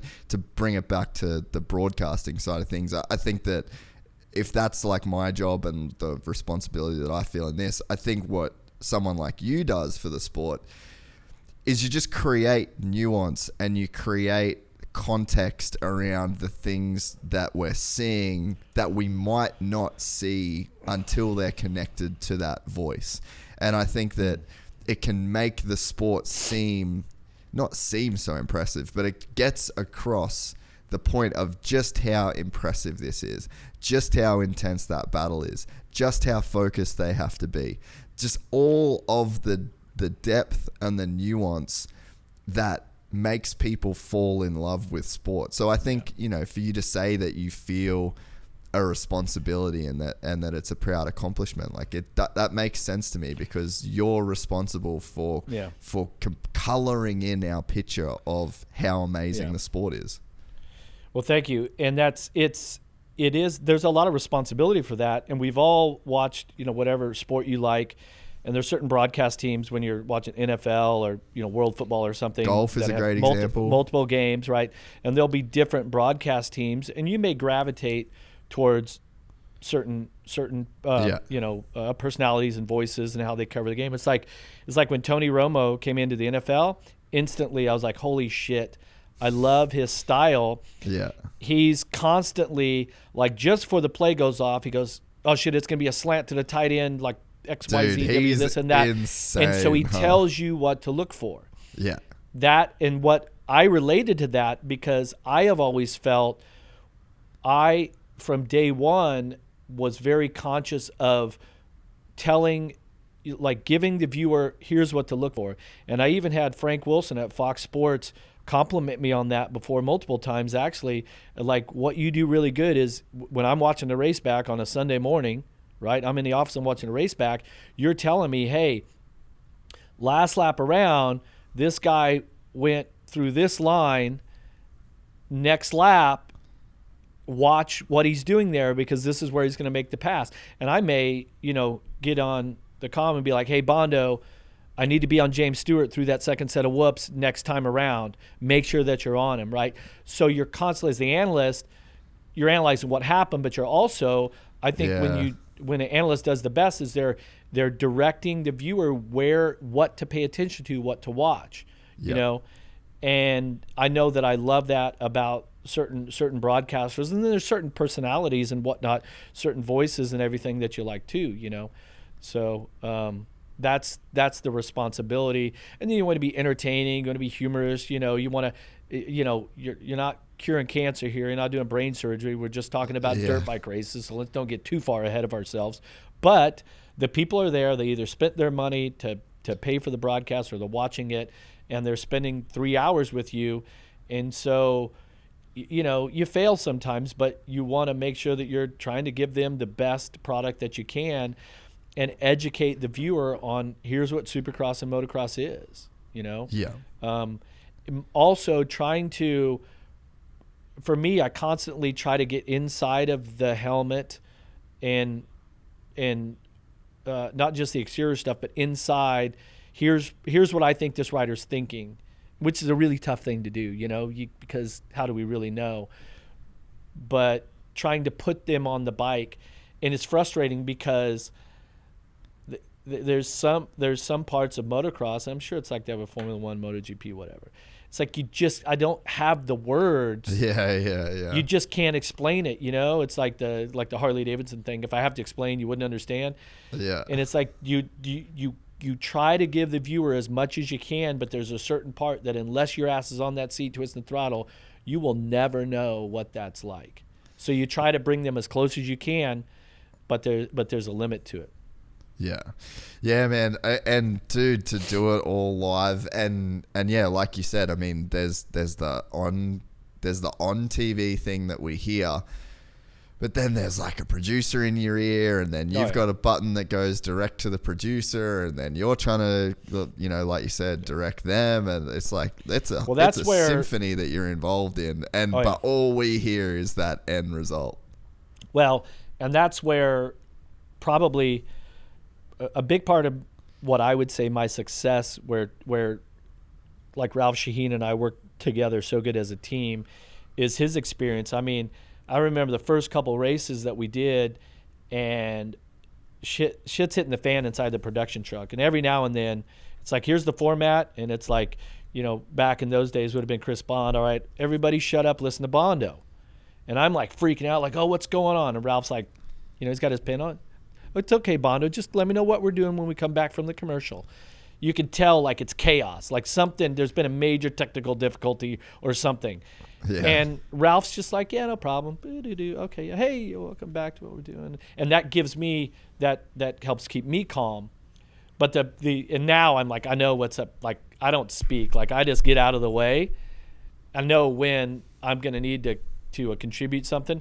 But back in the early days, like, oh shit, what's going on? You freaked out, and now it's not that way at all. And that's probably, like I said, with Ralph and I as a team, we genuinely, spend a lot of time with each other.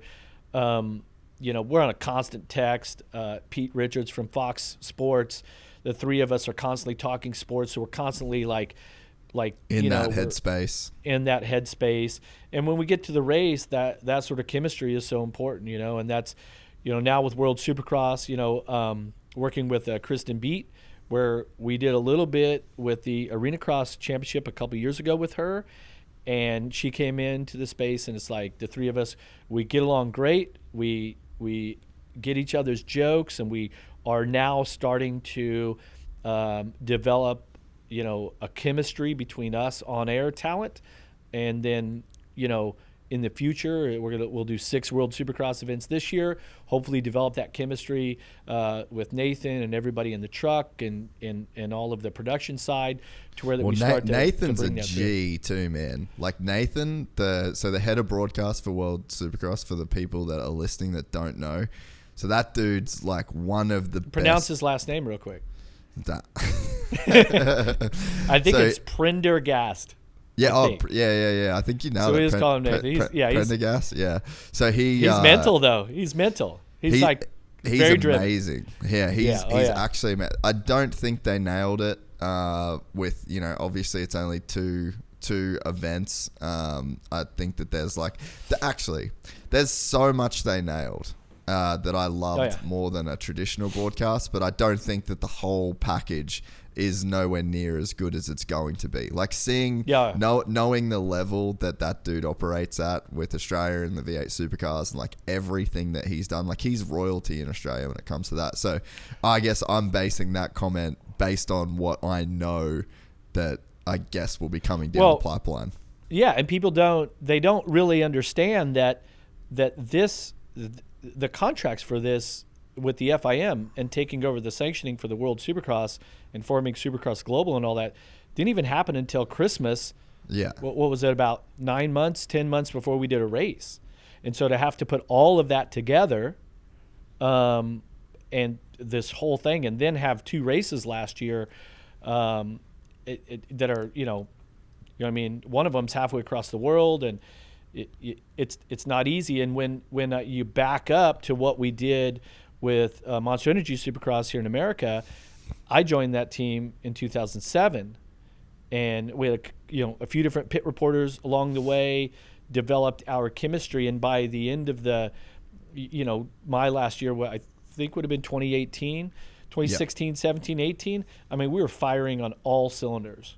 And the bosses from the network, they would come in and they'd say, hey, look, this group is very special. In broadcast, you don't get a group that is as tight as you guys are, whether it's the on-air talent, production, tape room, working with the with the promoter and the network and all the things that have to happen. I started in 07, that was 18, so that was 12 years that I did. We really probably started getting things together at year 8, where it really, everyone's pulling in the same direction. And I feel like the broadcast that we did with World Supercross last year, by the time we did the last night in Melbourne, that things had really, we're figuring this out. But it's only going to get better. I agree. You're right, man. Like, it was an era. And, there's a couple of eras that you go through where it's like there's a voice of Supercross. I mean, like Wygant has created that for outdoors. I think he's one of the best in the business, and there's like an era where his voice is the voice of outdoors. And then you look at Paul Mallon in the US, in Europe, and it's like one man band, and it's he is the voice of that series. And like you and Ralph, you were responsible for, like you said, like a 12-year era. I mean, most of my years of being just like all in on Supercross and like being at the races, never missing abroad, like that is that era. Yeah, and I've had the pleasure of working with Paul, racing with him. He actually kicked my ass once in the Motocross and Nations.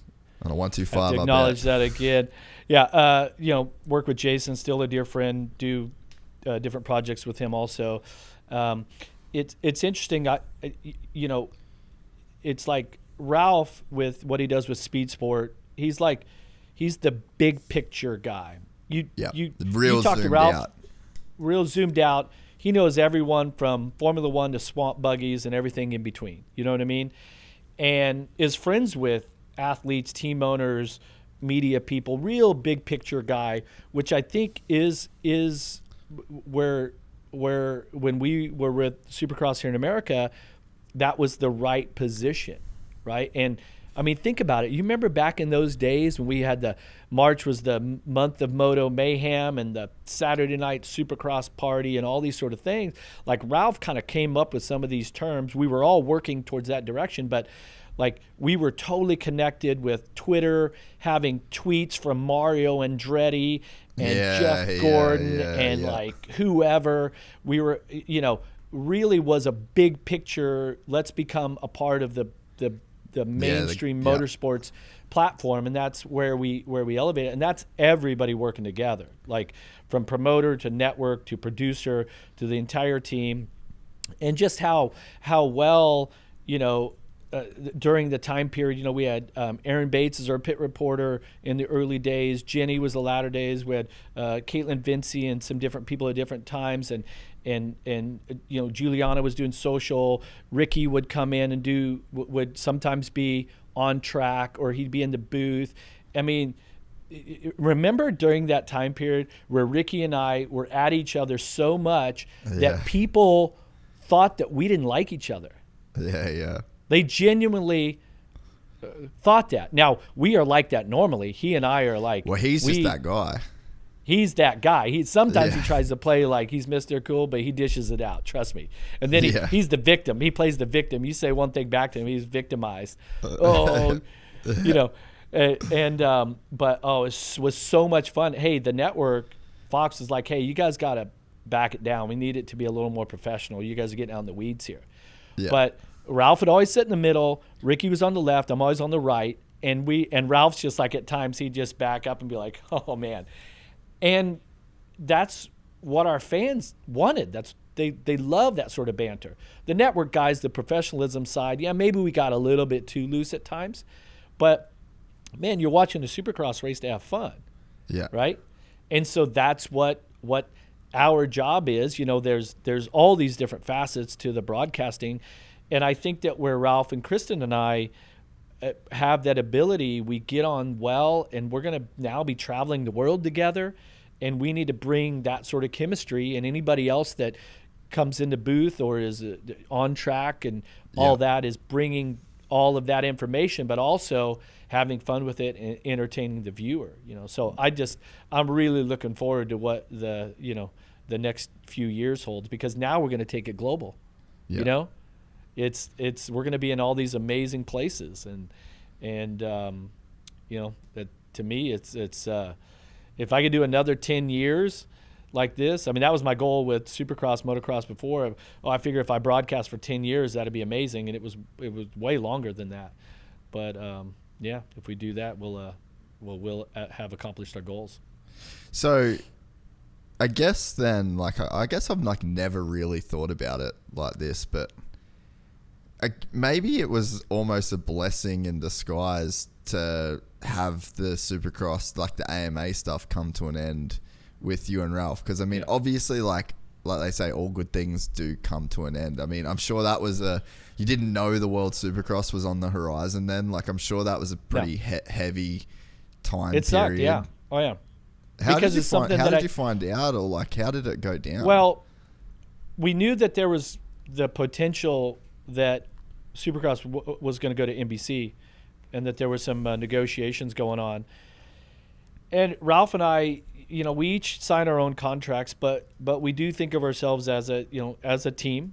And we, like I said, we love working together. We love hanging out, and we're going to do this and get paid. This is awesome. And then the longer that it went, you're like, okay, we're good. I mean, we're like a month away, or close to a month. It's like, no, dude, we're good. Trust me. If it was, if they were going to make a big change, like they would have made a change by now. Yeah. And I got a call from the bosses at Feld, and they're like, yeah, we're going with NBC, and you're out. But Ralph's staying. Huh. And it's like, oh, so what is it? It sucked, and I know it's business. I still unclear why the change happened, but it was what it was. And the really difficult thing was I went to the first race at Anaheim, and I parked over by the catch, valeted my car, and I walked over, and I'm like, oh, shit, I'm going to go up to a suite, but I got to go get my passes and stuff. And I'm literally at 6 in the evening, I'm walking through the pit party, or not the pit parties, but the parking lot parties. And people are like, Fro, what's up? Like, dude, what are you doing out here? Yeah. Because nobody knows. They expect they're going to watch me on replay once they get home. Yeah. And to also, so one of my best friends in the world, Ricky Carmichael, takes a position, respecting that, hey, that's his position. And like, hey, dude, you going to come up to the booth? I said, nope. It's you and Ralph now. You guys got to do your thing. I'm a spectator tonight.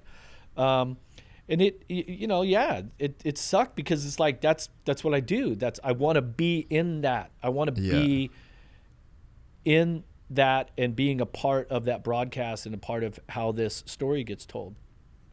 And literally the irony is I'm up in the massive Don Julio suite. It's literally right above the broadcast booth. So I'm like right there. You're just seeing the same view that you would have seen. Yeah. So, but it is what it is, and they made the decisions. And Ricky has done a great job. He realized now he used to do like 8 races a year, and that first year he's like, holy shit, dude, it's week after week after week, and so now in a great rhythm now.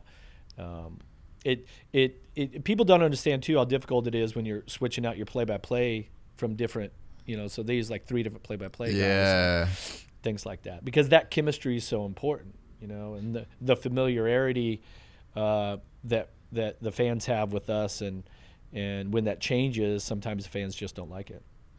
I don't get the hate with Ricky. Like, it just, I guess I just don't get fucking internet hate in general. I have people hit me up and like want to say something rude, like, because they want to be supportive. Hey man, we miss you being on the broadcast. Yeah. And they said, I'm like, he's one of my best friends. Like, and he's doing a great job, but it's a weird sort of juxtaposition that you're in. But one thing that was sort of a compass for me after that happened is once the news went out that it was going to be Ralph, Ricky, Will Christian, and Daniel, I don't know, I got a few thousand minimum messages through social media and whatnot. And I hope I didn't leave anybody or not answer anybody, but I literally spent months answering each and every fan that took their time to actually reach out and get on social media and say, hey man, we miss you being on the broadcast. I hope you're on a different championship somewhere. I'd love to listen to, what you bring to the show somewhere else, things like that. And so that certainly, if it had been the opposite, like I'm getting like, bro, so stoked you're on the broadcast, you suck, which there are some of those. Yeah.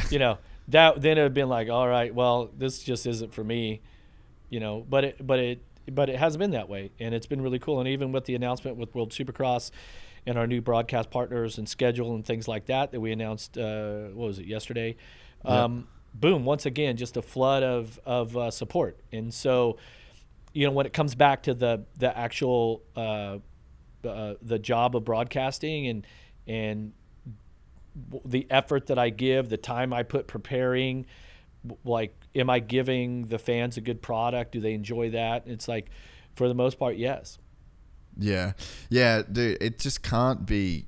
Well, it's obviously not an easy job. Like, it's just, it would have to be. And it's judgmental, Well, I've already said there are certain games that I'll watch or not watch because I don't like the broadcast team.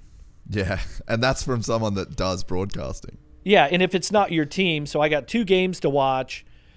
There's this broadcast team, Doc. My team's not playing, so what am I may just watch some of them because I like the broadcast team better. Yeah. Because then it's like in the entertainment side of things, Yeah.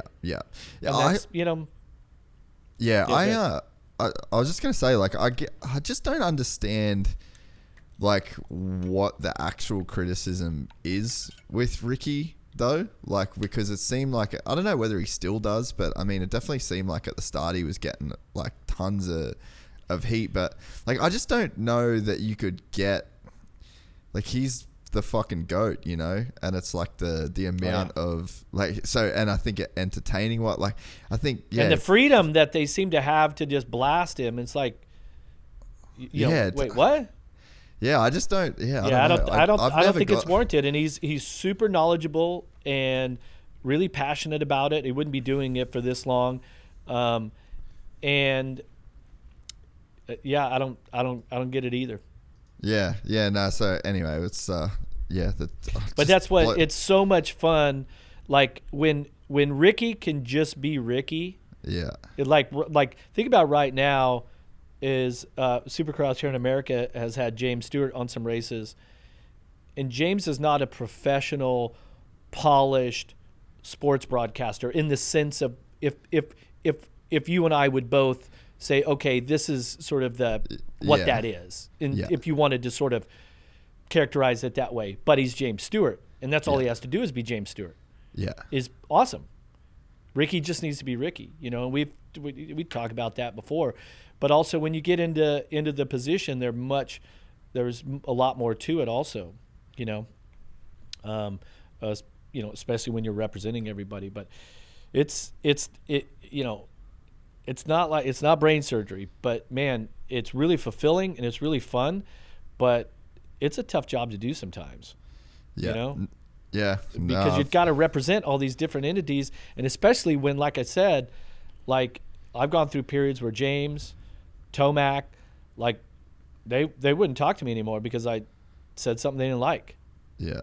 And it's like, well, I still got to cover this guy. I still got to analyze them, or hey, I really need to have a conversation with you, but they don't want that anymore. And so that part sucks because and I wish that I knew that when I was racing, because taking back to David, is I would have consciously developed a much better relationship with David to where he would understand where I'm at. And then because he was my voice, but yet because he said some shit about me that I didn't like, you know, maybe I didn't reach out to him or befriend him in a way that I could have that would have been advantageous for me. Huh. We're so fragile as athletes. We're so fragile. We don't want to be. We don't want the whole world, the analyst, to go, "Oh, this guy sucks. He did that wrong." Yeah. You know, man, we don't. That's a delicate. That's a delicate balance though, because like I'm thinking about Sexton right now. So I mean, full. Oh yeah, you want to be that guy this year? Bro, full disclosure, I said, as much as I'm a fan of Ricky, I'm personally a fan of Ricky too. Like I would consider him my friend. Like we haven't hung out in a long time, but like if push comes to shove, I would say that dude is my fucking friend. I love that guy. Yeah. I said on here, I've said multiple times, I'm like, dude, I don't know about how like hard he went on Sexton, but hey, that's like a judgment call where it's like, fucking, you're Ricky Carmichael, so fair enough. But to me, I'm like, oh, that shit. It comes back to that what I was saying about just calling the spade, calling it like you see it. You're the expert, right or wrong, good, bad, whatever. Yeah, and he's done it. If he doesn't, if you criticize Sexton for what was it, 6 straight races or 7 races that he crashed out of a podium or the lead or whatever, it was pretty major. And as the rider, you know that feeling. You don't want to beat that guy down. But as the analyst, you have to go, okay, here's what I'm thinking. Yeah. Is what I said right or wrong? Is it what I believe? Am I making something up or any of that? But yeah, that's when it gets really difficult, when the athlete's making mistakes. And they're like, shit, the worst shit that could happen that weekend happened to them. Yeah. And you get to be the asshole that calls them out for it globally, worldwide. And so the thing is it's like it made me feel some type of way. And that's probably good. It didn't make me feel the way I wanted to feel. But in terms of me being invested in that broadcast and me being like so focused in and creating a feeling, like he created a feeling. It might not have been the best feeling I've ever had, But he really did like pull me into the sport when he said that. But I guess what made me think about that is, so like you imagine Chase going to Ricky and be like, hey man, like dude, I'm mentally just fucked right now. Like I can't seem to, like you can't do that either. So like, you know, he's fucked if he does and fucked if he doesn't. Yeah. And it's up to the athlete, you know, and if I was or if Chase was listening, I'd say, look at how many races Tomac gave away in the early part of his championships premier class. And now look at him. So yes, it's not good. You don't want to do that. I was really critical of him because I had to be. If Tomac was honest with himself now and you look back, you're like, oh, Emig was probably right on that. But he also has now corrected it, and it's like I'm blown away, like the level that he's at. And Chase is going to have to figure that out. I mean, nobody on the team, sports psychologist, you know, mom, dad, girlfriend, mechanic, trainer, you got to do it yourself. But what's baffling as an analyst, and Ricky and I talk about this all the time, we're like, how are you that good and then make these mistakes? Like the one he made was coming across the start straight and he tucked the front wheel and endoed on flat ground. And you're like, that's because I don't, as a former racer, I'm like, what just happened there? And then when you're on TV, you're the analyst. Okay, Ricky, let's watch that replay and explain this to me. He just goes, I don't fucking know. I don't know. And Chase is probably going, I don't know. Yeah. Dude, I mean, there's a big part of me that thinks that Chase's woes are to do with a Honda CRF 450. I'm not talking shit about brands. I already pissed people off in my broadcasting career. I've already had people.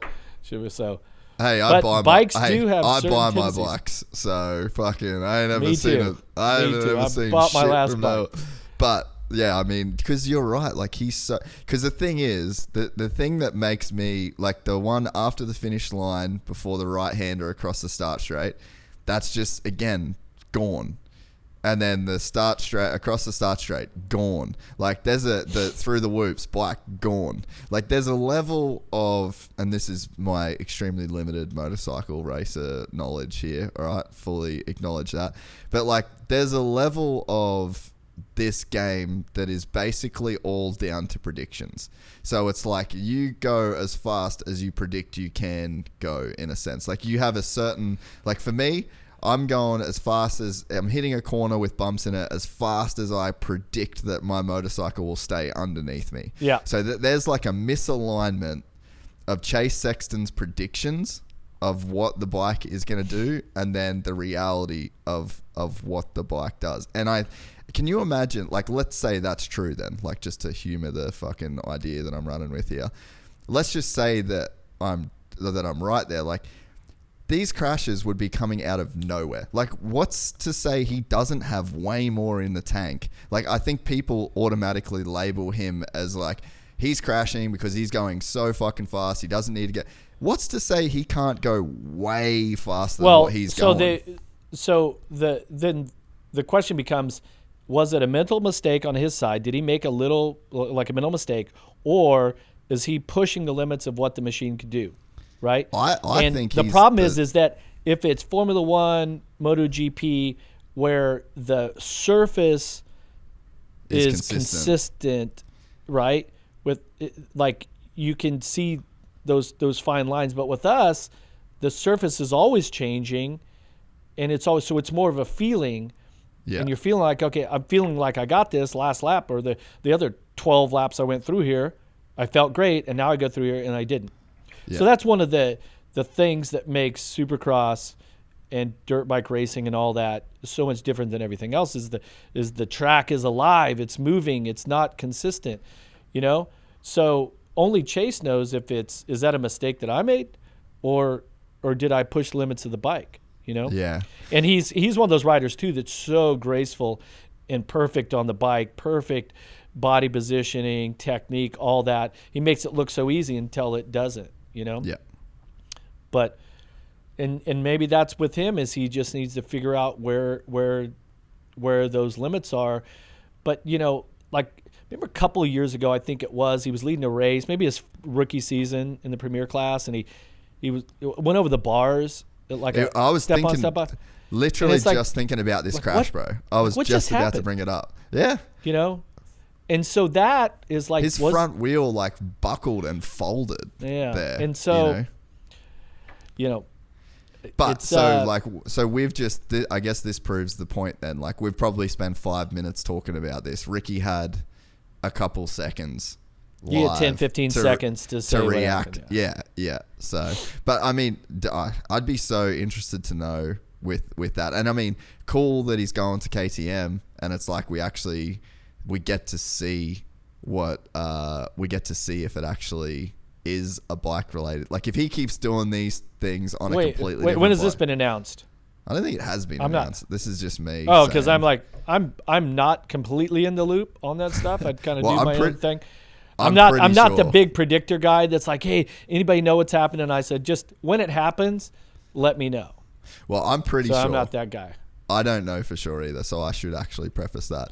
But yeah, like, let's just say he does go to KTM, then it's like if this keeps happening on a KTM, then I guess we get our pretty clear answer. But if it doesn't, then I mean, I guess all that was just to say like how hard it would be in the moment to analyze that. And I was like, oh man, like way too hard on him. But it's like you get X amount of seconds to comment, and like I said, I was fully invested in that part of the broadcast, you know.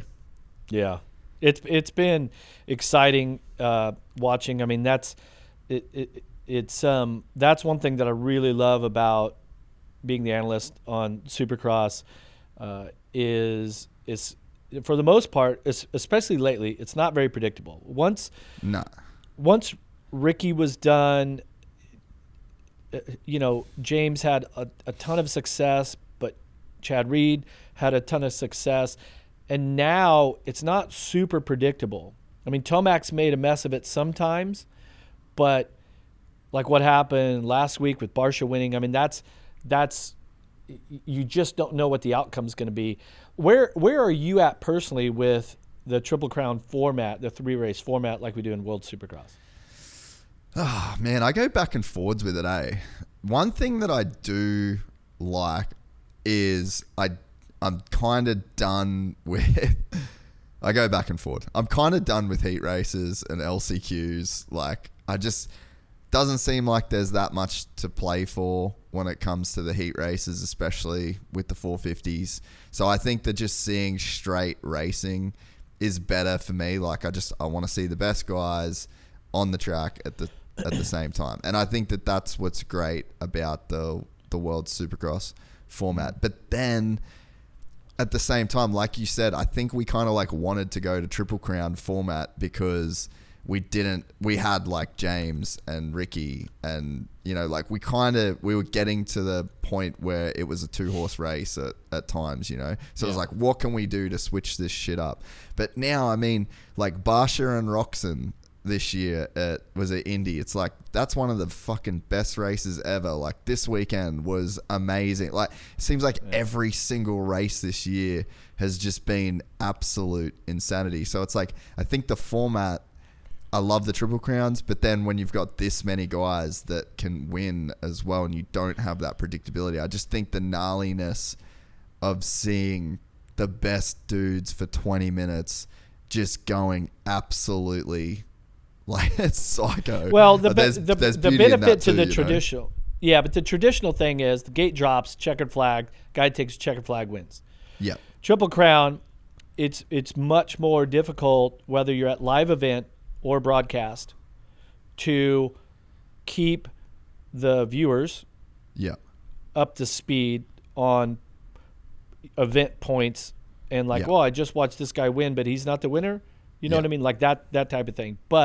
And so that adds an extra layer of work that we have to do, like I said, for the live event inside of the stadiums, with the event the event announcers, big screen type stuff, really helping the fans understand what's going on. Yeah. and then giving them great racing, and they watch and they're seeing what's happening. And then with broadcast is us having event points, positions, really helping educate the viewer at home. And so I think you're going to see, like with us with World Supercross, we're going to have a big step forward with that this year, and that'll make our jobs easier. But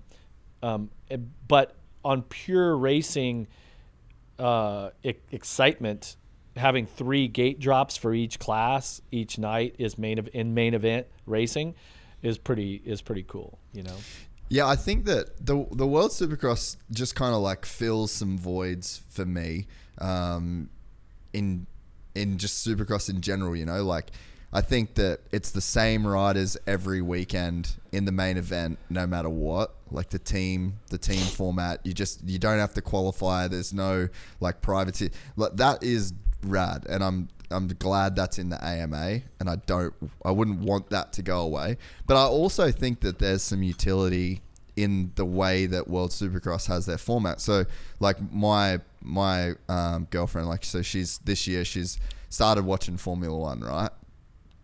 And she doesn't have to remember 50 guys that are like trying to qualify, or it's not changing all the time. There's no qualifying races. This guy's out, this guy's in, this guy's whatever.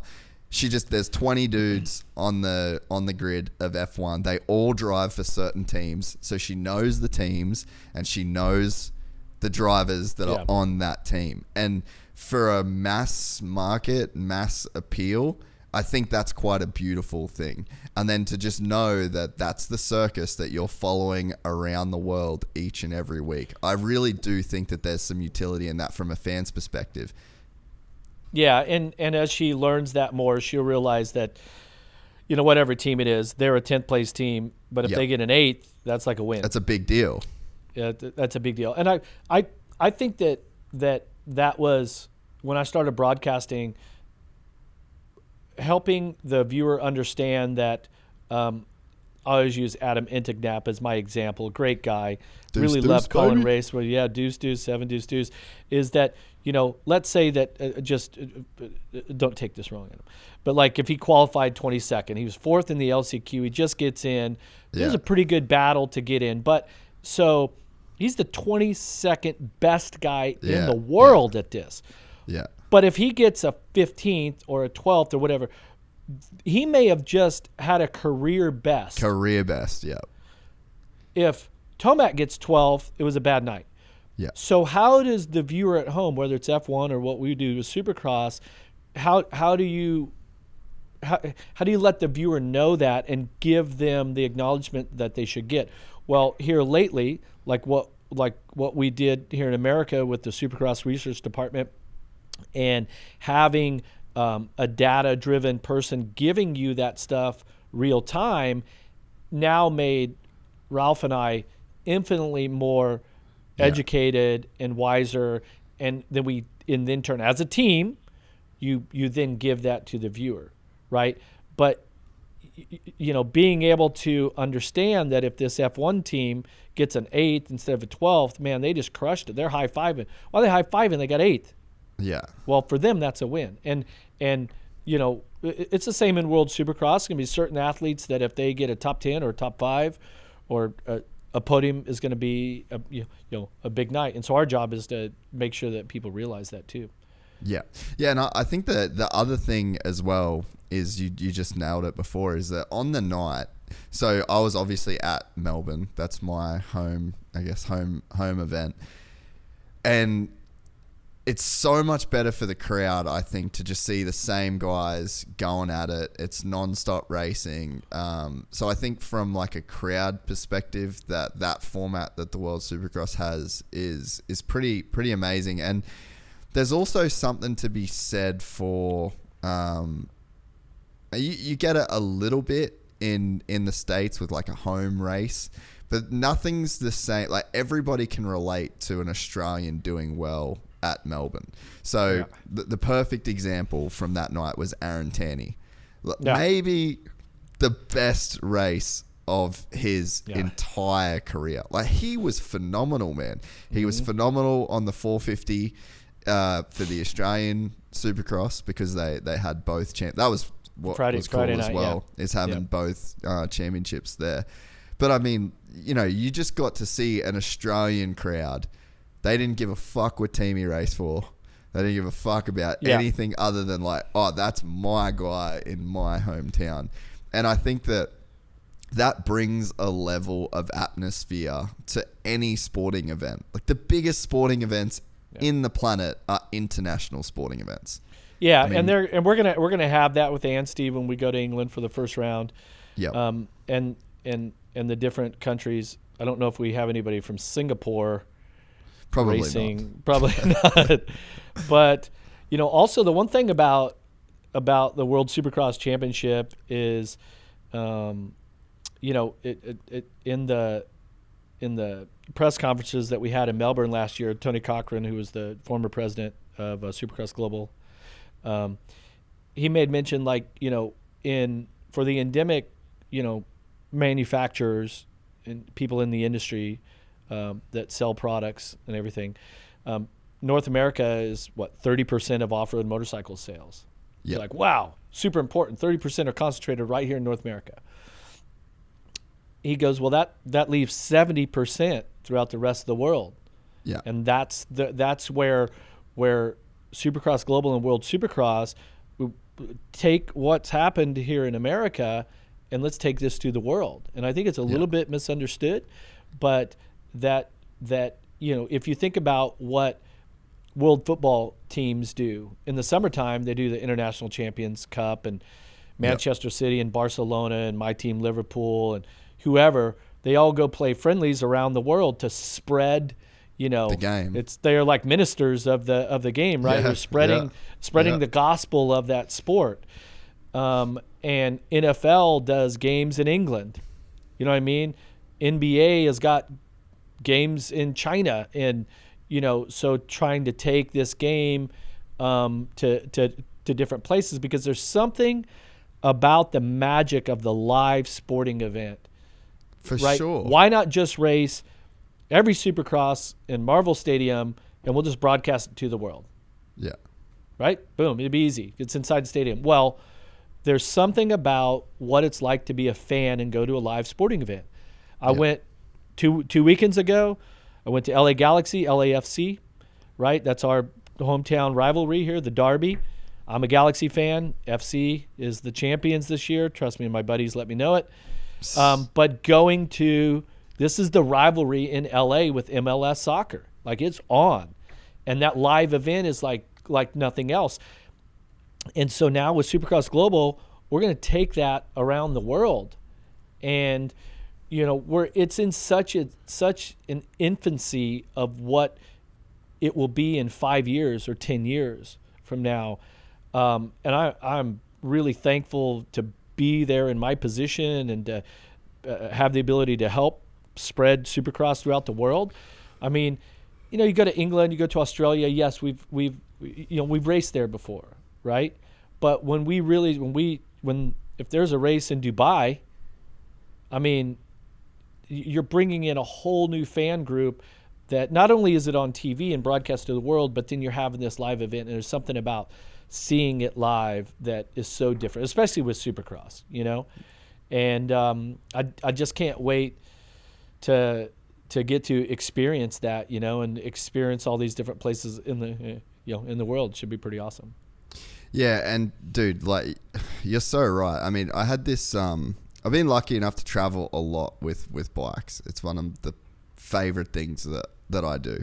And we were in Vietnam, and we were riding these Chinese like Harley replicas, basically from the north of Vietnam to the south of Vietnam. And so we're going up this hill, and there's this like dirt poor, dude. It's crazy poor place. And these people built like huts and like a little village, but on the side of the freeway, and like it's like a mountain range kind of highway. And then they've like built their houses off the side, and there's all these scooters parked along like the guardrail where if you go over, there's the houses. And so there's these young kids that they heard bikes coming up the hill, and you could see them like running up the side of the road, and we're like kind of cruising along. And then we got past them, and there was a Repsol Honda. There was a Movistar Yamaha. There was a... right? And it was like the MotoGP like start grid replica. And these kids, they would have been teenage boys, just frothing, dude. And so they've no helmets, no shoes, nothing. They've jumped 2 up each on the back of their scooters. And they're like fully like hanging off the side of the bike, Marquez style, like trying to scrape. And that's MotoGP. Like they're the poorest of the poor, and they have that connection to the sport, and there's that aspirational like level of the elite guys doing something that's relatable to them because they ride a motorcycle. And it's you're gonna go through there 10 years from now, and somewhere in there they're gonna have something that resembles a pump track, but they're gonna be calling it Supercross. 100%, they're gonna have man. Some scooter with Ken Roczen #1 championship plate graphics, or whoever the champion will be, at that time. And so that's where the real opportunity is. In Bali, it's the same in Bali. Like there's dude with trail bikes that have already got like the Monster stickers and the Red Bull, and so it's like I think that people maybe they just haven't had those experiences of like traveling to those places and seeing just what a motorcycle fan is, like it's not just Temecula, it's not just Florida, there is a global fan base for two-wheeled sport. And I mean, Supercross is maybe the most exciting one. Like every MotoGP dude I know loves motocross. All the Formula One boys, every downhill mountain bike world champion loves this shit. So it's like, for us to, like you said, go and spread that message, I mean, there's such an upside to it. Yeah, there's certainly a level of respect among the other athletes. Definitely. I was thinking about it when I was driving down here, is when in the early days when, motocross came over from Europe in the late 60s, Edison Dye brought over the Husqvarnas in 66, 68. We had a championship, racing championships, Trans AMAs and stuff, 71, 72. Supercrosses began just right up the road from here, about an hour from where I'm at, LA Coliseum.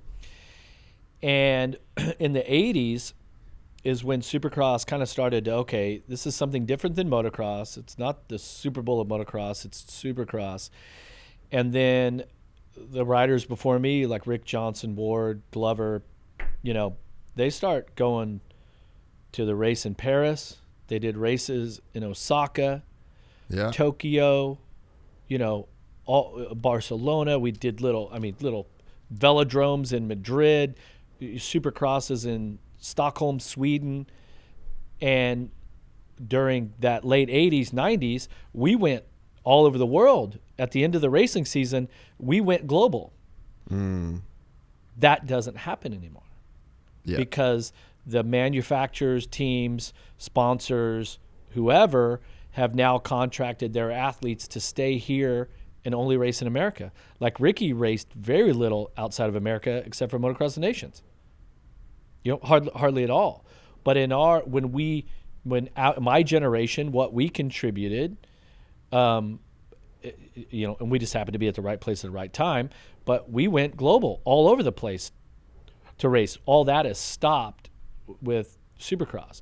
So you don't see, haven't in the past decade or so, you don't see the very best Supercross riders anywhere except right here. Probably by design with the race teams and all this sort of stuff, and they've got their business and their interest.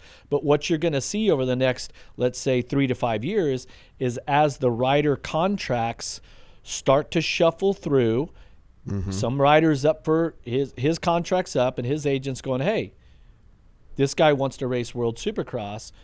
Then the dance begins there.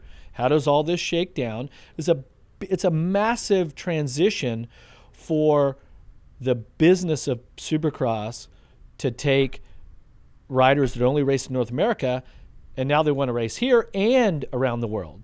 Yep. So if you talked about Honda. If you're Honda, your budgets for North America are to keep Chase Sexton in North America and sell motorcycles in North America, right? That's the business.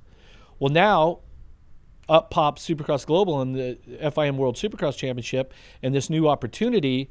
Oh shit, how do the budgets come from Japan, from Honda in Japan? Now, wait, we're going to take some of this North America budget and we're going to give it to, Urive or somebody that now is equity, stake, ownership Honda team in World Supercross.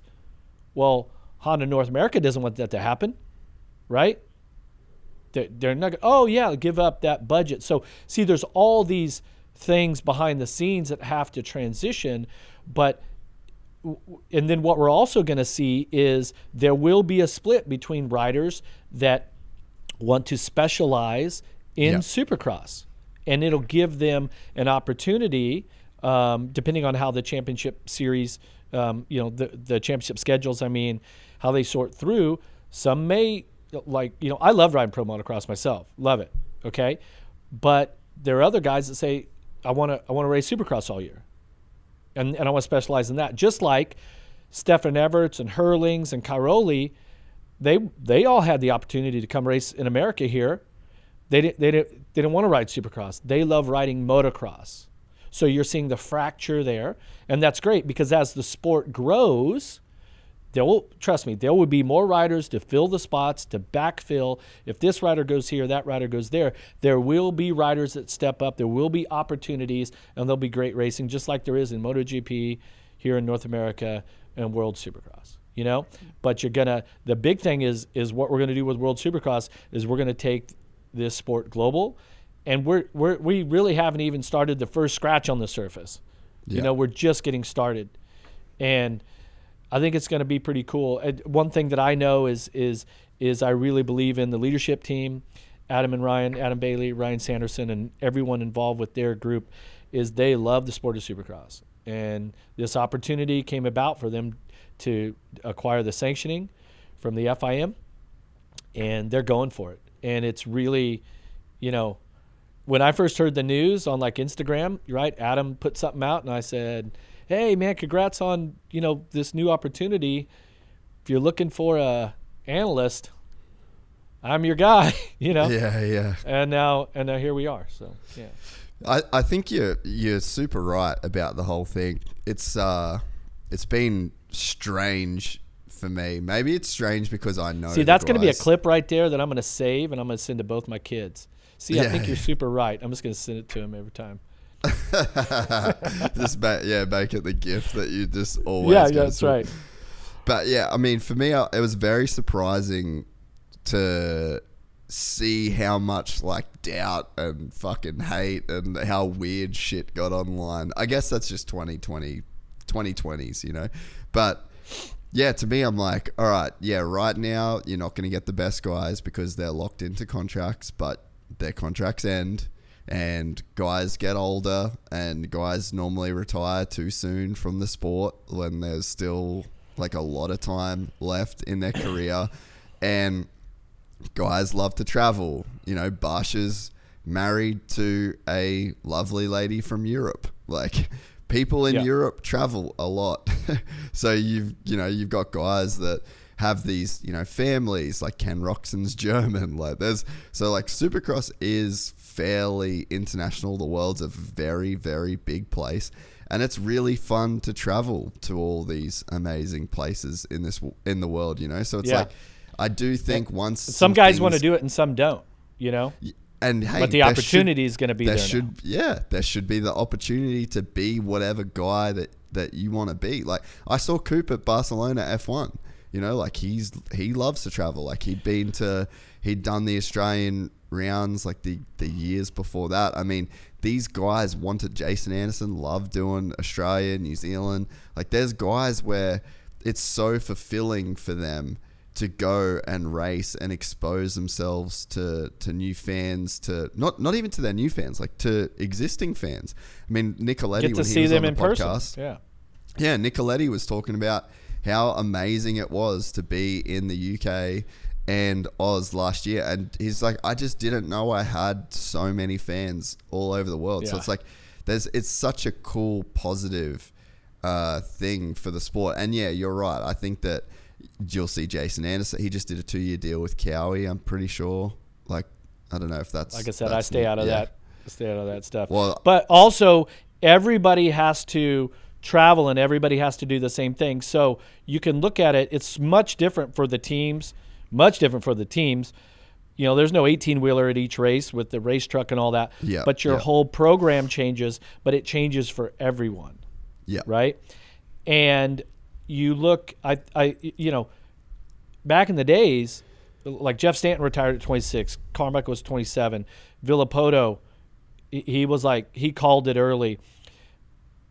Guys like Kevin Windham and Chad Reed, they showed that really, if you do want to just ride Supercross only, for some reason it's a little less taxing on the riders, and those guys are really gifted. They make it look really easy. They probably don't have to put as much effort into it as some people do. But a guy like Marvin Muscan, I would think he could extend his career and his earning potential by being involved with World Supercross, you know, greatly. And so we're gonna see how that materializes for these athletes, and then for the companies that jump on board with this, that, you know, if they're wanting to take their brand global, let's say that it's like an endemic, right, a motorcycle related product, or the opportunity now for global brands. Wow, we really like that Supercross thing. It's concentrated really just in North America. Even though these athletes are global, now we can take these events elsewhere. And so it'd be interesting to see how the business of Supercross evolves with this championship. Yeah, well, I think we had Peter Adderton did the podcast actually, but he only ended up doing an hour, and then he had to go to like a Supercross. Like it just got cut shorter than we thought, so we never actually put it out. But it was right after Melbourne, and he was saying that as a sponsor, like Boost used to sponsor Supercross in the US a bunch, like that, you know, it was with Chad and Yamaha or Troy. But he said you get to a point as a global brand where you're in so many countries that you can't sink as much money into a sport or sponsorships that don't kind of hit all of your markets. And it does make sense. And, you know, when you are like, okay, all right, so we're a brand that's in this country, we're in this country, we're in this country, we're in this country. I think they just announced the broadcast deal for World Supercross yesterday, and it's like, I don't know, how many countries is it going into? It's like 180 something, and yeah. Yeah. So massive. It's like FS, and getting FS1. with the right partners and having the right, you know, the networks being committed to, you know, air times and promotion and all that sort of things are really important also, not just, hey, it's on this network. Well, you know, if they really back it. And if you think about, you know, with the admiration that other athletes have for Supercross, and if you're, you know, let's say you're an F1 driver or, you know, in that industry and you want to watch the race, but wherever you're at, it's not on.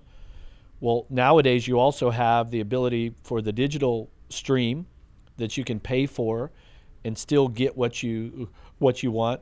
And so it's really never been a better time to be able to watch sports like this. What's going to be different for us being here in America, well, I'll be at the event, but for the American fans is now you've got into the global time deal. Yeah. Right? Yeah. Like I was thinking about when we were doing this, you're in Dubai. I'm like, hold on, wait, how far ahead is it? Oh shit, it's 10 hours ahead. So I got to be conscious of that when we're trying to schedule this. Yeah. Of the times. And yeah, you may end up watching Supercross at 3 a.m. somewhere or wherever, but that's part of it. But it's also part of like, hey, did you guys get up early for the F1 final? 100%. 4 a.m. it's on or whatever.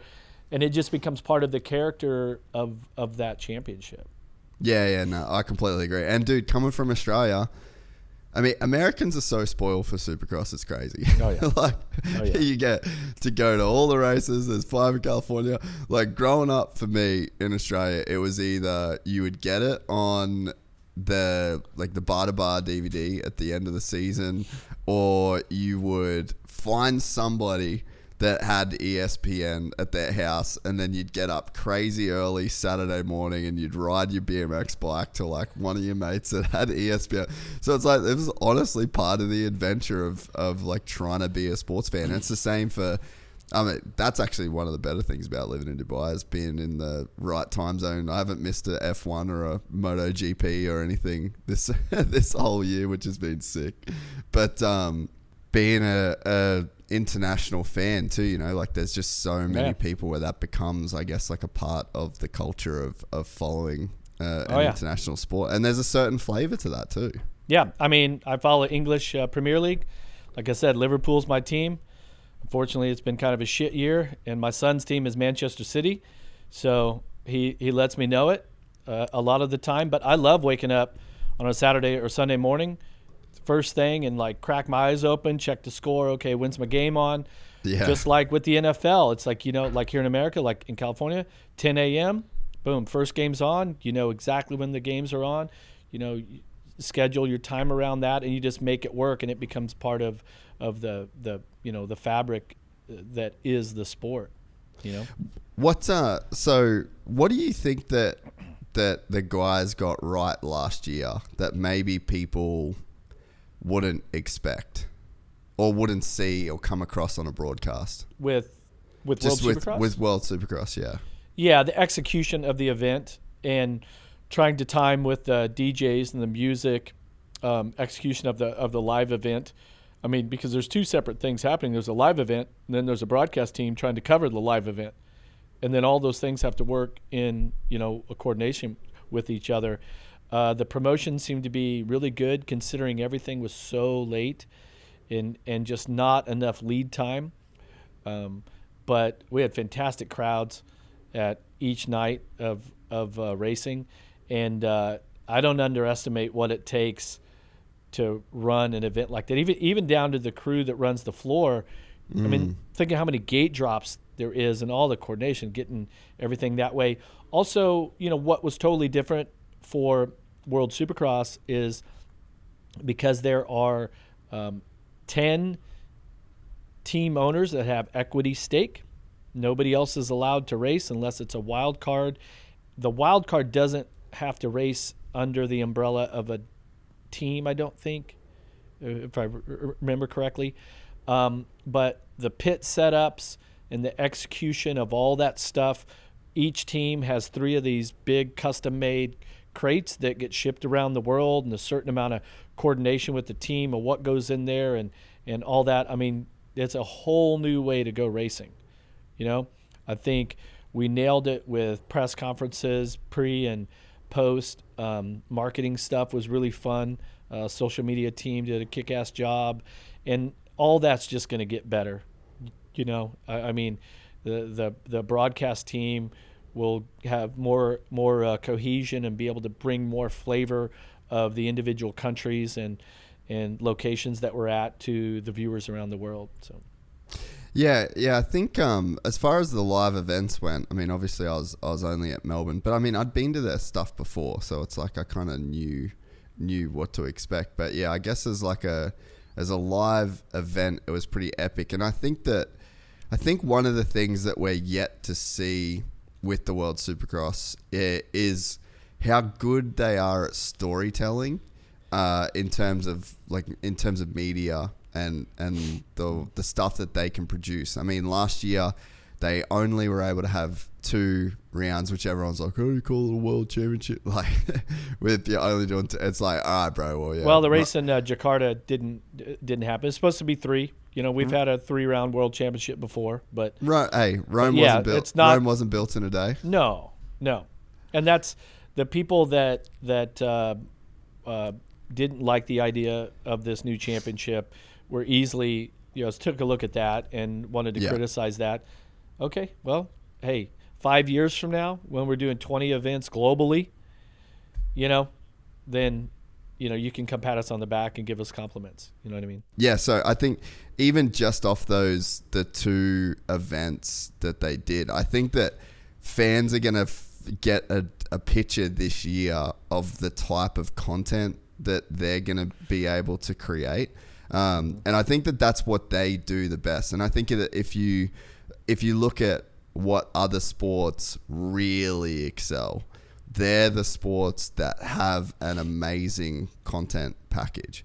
And it's not like, it's not a knock at Feld. It's not, I'm not trying to be like negative of anybody, saying some people are shit, some people are not, but we've never really had a content package around Supercross that's like even close to the level at which it can be done.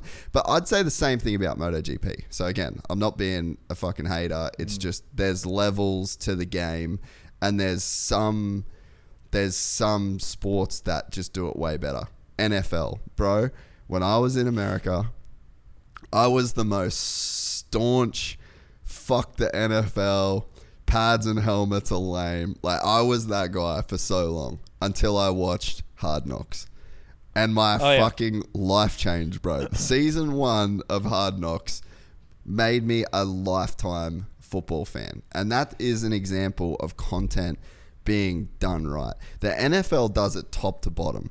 And I think that that's probably, you know, like ESPN's got a lot to do with that. Like, there's well, reasons I mean, you've got why. multiple networks that have access to that. I mean, all of those Hard Knocks, all that was on HBO. It's not even a sports network per se. Yeah. You know, and they're bringing you that type of content. And they're also being, the NFL was open to expanding it. During my lifetime as a Supercross, motocross racer, for a long time, there were like, everything was held so tightly that if you wanted to come in and do something, oh no, you don't have the rights to do that. Yeah. And, you know, in this day and age, yes, the network is paying for the rights for the live broadcast or even the re-airs, but you have to allow a company like Verb Moto to come in and shoot content on the starting line or practice and then create that, because they're really promoting your sport for you. Yeah. And so that's been a big shift. You know, Supercross Global and World Supercross, the plans to do more of that behind the scenes stuff, get the helmets off the riders and tell these stories is all. It's what's so important. It's like, for me, you watch like the Kentucky Derby, right? I love watching horse racing and all that. I can watch all day. I mean, all day. And these great stories about this jockey or this horse or this trainer or this, you know, where like all that stuff gives you a reason to, when it comes to that race, I'm betting the number 8, you know, that owner, I connected with them some way. And so now I want that horse and jockey to win, you know? Yeah. And that's our job is with the broadcast, is to help educate, inform the viewers on these different riders, their personalities, their background, the team, the this, the that, something where as a viewer you latch onto that, you go, okay, oh, that's my guy, that's my rider. Oh, I really like to see them win. Oh wow, I didn't realize that person or whatever had gone through some hardship. I totally relate to that, and now I connect with that, right? And so that's what the best leagues and championships in the world do. And as we grow this thing, there's just going to be more and more of that. Yeah. Yeah. And I mean, when you've got an international field too, like, I mean, I said at the press conference, I'm like, dude, if Ken Roczen's the guy that headlines the German Supercross, I mean, that's massive news across an entire country, you know, like it's such a wild storyline to kind of follow. And like Dean Wilson has been announced that he's doing World Supercross again this year. It's like he's from the UK. Like he has an English, albeit a strange English accent, but he's Scottish, English. Canadian, Californian. Yeah. He's got his own. He's got his own language. Max Anstey just won a Supercross race this past weekend. He's going to be racing at his home Supercross. I mean, there's something so cool to that. Yeah, and it'll really, you know, once we get into these different countries, and you know, you got guys like Pellegrini and these guys that really become Supercross specialists in a time period where in their country or even in Europe, Supercross wasn't really a good outlet. Yeah. You know, that's what's going to be interesting. I talked about the split before, is some of these guys who ride Supercross amazing, especially if you put them in the category as being European, like they may go to a sand race and the Hurlings will ride circles around them. But what they don't understand is they may come to Supercross and this guy may do the same thing to Hurlings. You know what I mean? Because they're that much specialist.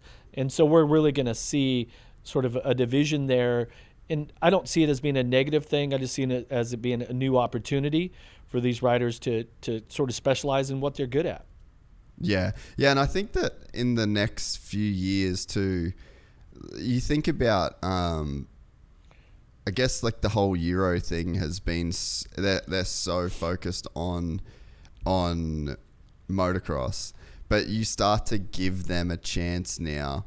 Like, you know that there's going to be a handful of Supercross races every year in Europe. I mean, the path to being a professional racer starts to look a whole lot different for a whole generation of guys. There's a couple young dudes that are riding for the Damo brothers. Apparently they want to do Supercross. Like they're killing it right now in the GPs. And I watched one of the brothers, he rides for Factory KTM. He actually won Trentino that I was at. And I looked at him, I was like, that kid is built for Supercross. Like the style, the technique, you know. So even forget about the American guys that can or can't or will or won't, whatever, Supercross. We're forgetting that there's a rich history of European Supercross races that essentially defied the odds to make it in Supercross. And it's like, now you're going to give all those kids a chance to do it in their home countries. Like Bud Racing is a French team. I mean, even that's a super interesting thing that maybe not many people are thinking about.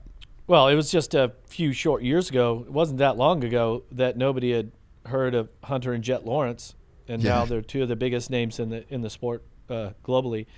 And so there'll be a trickle down too. There'll be a trickle down effect to that, where it starts to spawn, interest in racing in different areas of the world. I mean, there could be a time 10 years from now, there may be a team or a track or a racing series in Dubai. Granted, it'd be a sand Supercross track, but we've actually been figuring out where we can source clay. There's discussions that have. There's got to be people in Dubai that know how to get some clay somewhere. They can make a lot of stuff out of nothing there, from what I've seen. Yeah, like if we can get oil, if we can get heaps of oil from like way under the sea, I'm pretty sure we can get a stadium full of dirt. Yeah, that's for sure. But you're right, man. I mean, like the people here are just mad on motorsports too. Just insane for anything fast that has wheels. Yeah, and I've seen a bit of a transition with the sport just in general. Like I go out to out to Paris Raceway, pretty close to the house. Like what a motocross / supercross track can be. Like as the sport, as there becomes some division, and I'm not saying this in a bad way, but there'll be some tracks that are super speedways and some are your short tracks. And you can put a supercross style motocross track in just about everywhere. You can do it in about an acre or two. What I mean? You don't need a lot of space. Whereas, you take it back to the late 40s, 1940s, when scrambles became the thing. They took these street bikes, made some knobby tires or something, and raced them in the hillsides, right? So there'll still be the desire to go race that style of off-road dirt bike motorcycle racing. But then there's also going to be, hey, we need to condense this down into something that's reasonable. You may go to Thailand 10 years from now, and they've got some bikes that are made there in Southeast Asia that are 150 cc motocross, supercross looking bikes, and they're right. They will have built a small track like the size of a pump track or something and be racing around. I think that all that is possible. Yeah, no, 100%. Do you have a country that you're most excited to go to this year for the series? I think Singapore. I've never been there. Got some new stuff that we're working on, and my girlfriend Jessica, she's going to be traveling with me to some of these events. I don't want to let the cat out of the bag too soon, but definitely going to be exploring more and taking that wanderlust spirit that my father passed on and taking it to the different places in the world. Yeah, nice. No, that'd be cool. Yeah, I'm not sure what ones I'm going to get to yet. I think I'll definitely be at the British GP. F1 is either like the week after or the week before, so it's kind of like the perfect week. At Silverstone? And I think, and I think World Superbike is on the same weekend as the race, so I think it could be where I could go to World Superbike and then go to World Supercross at night, and then the next week. Oh shit! So it's like the gnarliest week of motorsport. So I think I'll definitely. What? So it's not all in England the same weekend. So the World Superbike is in England, and World Supercross. And that's at Donington, right? I'm pretty sure, yeah. And then World Supercross Supercross in Birmingham? is that night, yeah. And then F1 is Sunday at Silverstone. No, the next weekend. Oh, the weekend after. I was like, man. So like for talk a about week, splitting up the fan base. For a week of motorsports, that's probably Yeah. the best week to be a motorsports fan in the UK. So I think Wow. that might be my one. Yeah, fingers crossed that there's no rain, right? Yeah. So before we finish this up, I can't. There's actually so much more shit. We'll have to definitely do this again. I can't finish this particular podcast though without asking you about Manjimup 1992. Oh yeah, Motocross of Nations, 92. Iconic photo, an iconic photo of you hitting that wall berm, standing up on a 125, pretty much dragging your bars. For the Americans that don't know, how fucking good is that track? It was really difficult because the bottom is sandy, and then the hillsides are like hard packed clay with granite, super gnarly square edge bumps. It was really difficult. And that picture that you're referring to, that was shot Saturday during one of the qualifying practices. And the great story about that, which I didn't know until 10 years ago, but dear friend Scott Brunsman, who was with Monza forever. Yeah. So dude, he's at Monza again now. Yeah, right. Yeah. So the story is him and his buddy Jerry, I think was the guy's name.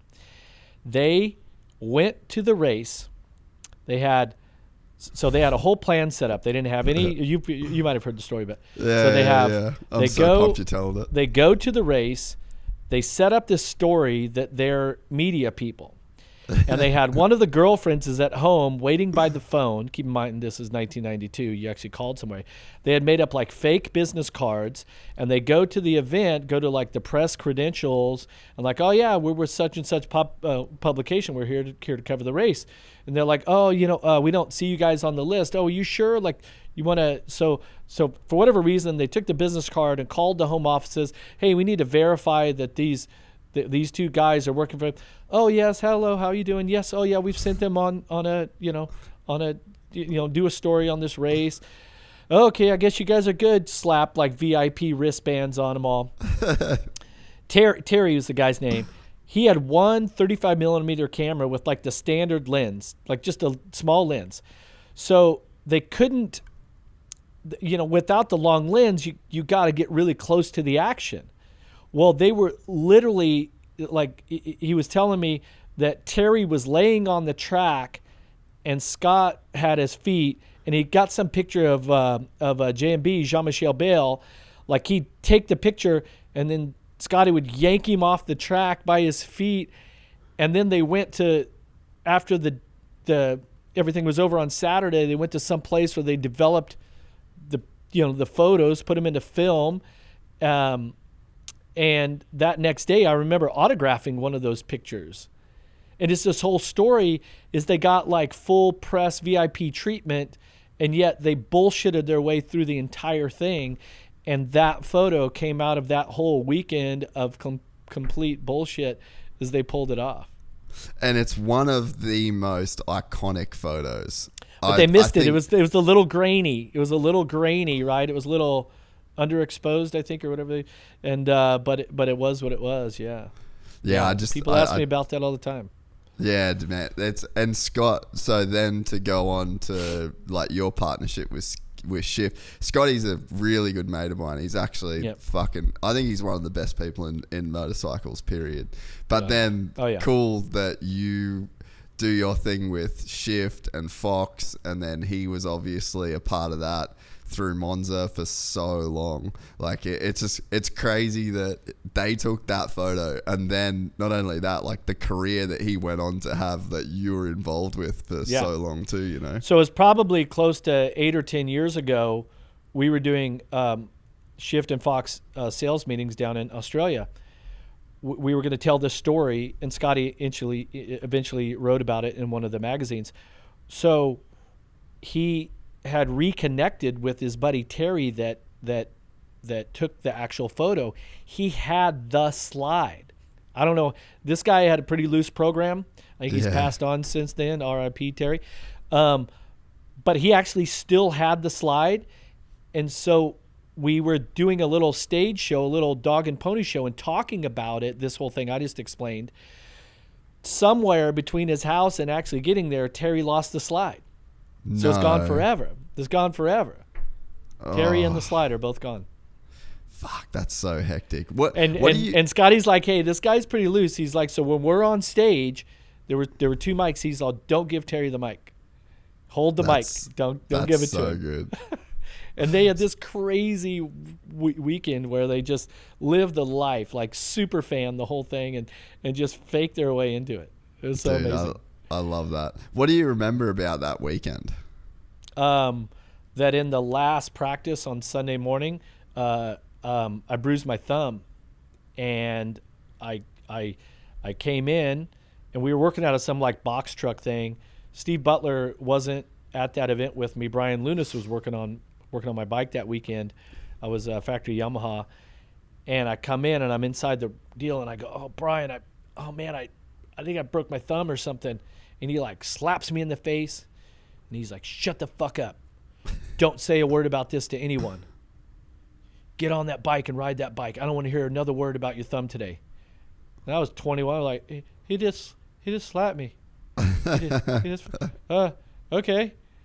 And I remember they paraded us around the track in these little utes with like a little roll cage thing in the bed of it, and I was having to hold on to it, and I couldn't hold on. And the whole time I'm going, oh my God, it's my first Motocross of Nations. I'm representing the country. You know, I've got this epic battle with Everts and some of these guys that I have to do today. Gate drop, never thought about it. Everts and I have this epic battle. I end up winning the 125 class. Team USA wins, and never thought about the thumb again. Dude, that's so sick. I mean, my face probably hurt more than my thumb. Yeah, dude, the roost there is so gnarly, eh? Yeah, and when you've got 500s that are just blasting you, that big long straight. No, yeah, it was quite the experience. And when you're a part of that, you know, you're kind of bringing back sort of the national pride comment earlier, and when you're standing on the top of the podium, Roy Jansen was our team manager. I rode 125. Mike LaRocco rode 250. Billy Lyles 500. Epic battle. The last race was like both Billy and Mike had to ride their ass off for us to win it. And they play the national anthem, and you hoist the Chamberlain Trophy, and being the first time, like, it was really, really memorable and just such a proud moment, you know. So, yeah. I bet too, because people would have no idea just how long it would have taken for you to get to Manjimup from California in 1992. It's literally the other side of the world. Like, completely, Yeah. Oh, yeah. And it felt that way, too. You know, it was 1992. I remember going to Perth, and it just felt like everything was like 20 years behind. You know, I'm sure things have caught up some now, but everything just felt like it was so remote from every place else. And I do remember, during that time, we still had 2 more races left in the Pro Motocross Championship here in America. Oh, really? Where Mike LaRocco and I were like nose to nose trying to win the 125 title. And Mike and I didn't, he's not a real talkative guy to begin with, especially then. And we had to do all this stuff together as a team. And I remember riding back in one of the vans. We were riding back from the track back to where we were staying. And Mike kind of like, he says, man, we really kicked their ass today. And I remember kind of being like, are you talking to me? Like kind of, wait, oh, hey, yeah, that was a good day for us, Kind of it broke the ice a little bit, but then we didn't talk much, because we were always really pretty intense rivals. Man, that's a crazy kind of deal, because now, I mean, I feel like when it comes to donations nowadays, all the boys are so like kind of team focused, like to be back then and to barely say a word to the dude that you just won the Chamberlain Trophy with. Yeah, we're riding, like sitting next to each other. Because you would have been in the car the whole time. It's like 3 hours to Manjimup from Perth. So it's like you've got to be in the car for 3 hours together. Like. And what's ironic, about 5 years ago or so, I got a divorce. One day I'm going to my local restaurant, Wood Ranch, if anybody knows it, love it. And I go in to sit down at the bar, watch some football on a Sunday afternoon. Woman sitting here, guy sitting here. I sat there, and all of a sudden, Mike LaRocco's sitting right next to me. Wow. We sat there and chatted for 2 hours about family and kids and divorce and all this stuff. He's got a son named Jagger that's about 5 or 6 months younger than my son Jagger. They now are friends. They go to the same school. They have a mutual friend that they hung out with. His kid used to come stay at my house. Like, if you had said in 1992 that Mike LaRocco would have a kid and he'd be staying over at my place, right? Like, you'd say no way. But yeah, so we got 2 Jaggers, and the first time we pick up Jagger LaRocco, they're in the back of my vehicle, and my son goes, "Hey, Dad, didn't you kick his dad once?" Or, talking about San Diego '93. It's like, oh my God, oh yeah, I did, right? They were like 12 or something at the time, Dude, I think it's. I always think it's so. I always think it's so funny that the people that. Like, there's so few of you that reach the heights that you guys reached in Supercross and Motocross. There's so few of you. You've known each other for forever, your entire lives, and you just spend your entire lives not talking and there's really not that many other people that you can relate to in that way, or that shared the intensity of the experience that you went through for that certain period of your time. And then, you hear so many stories of guys like, I mean, Ricky and James in the booth right now, or James and Chad. I mean, I remember Chad did the podcast in like 2018. I was like, bro, I'm telling you right now, it doesn't feel like it, but you and James will 100% play a game of golf today, and you'll 100% be friends, but in the moment you just cannot ever see that happening. Yeah. You're 2 young guys. You guys are both going for the same thing in life, on the track, off the track. It just becomes a competition that way. And I know that with my battles with Jeremy McGrath and that sort of thing that people harken back to as being this great era, and they appreciated, what that was. Keep in mind, I got my ass kicked in Supercross quite a bit, and those nights sucked.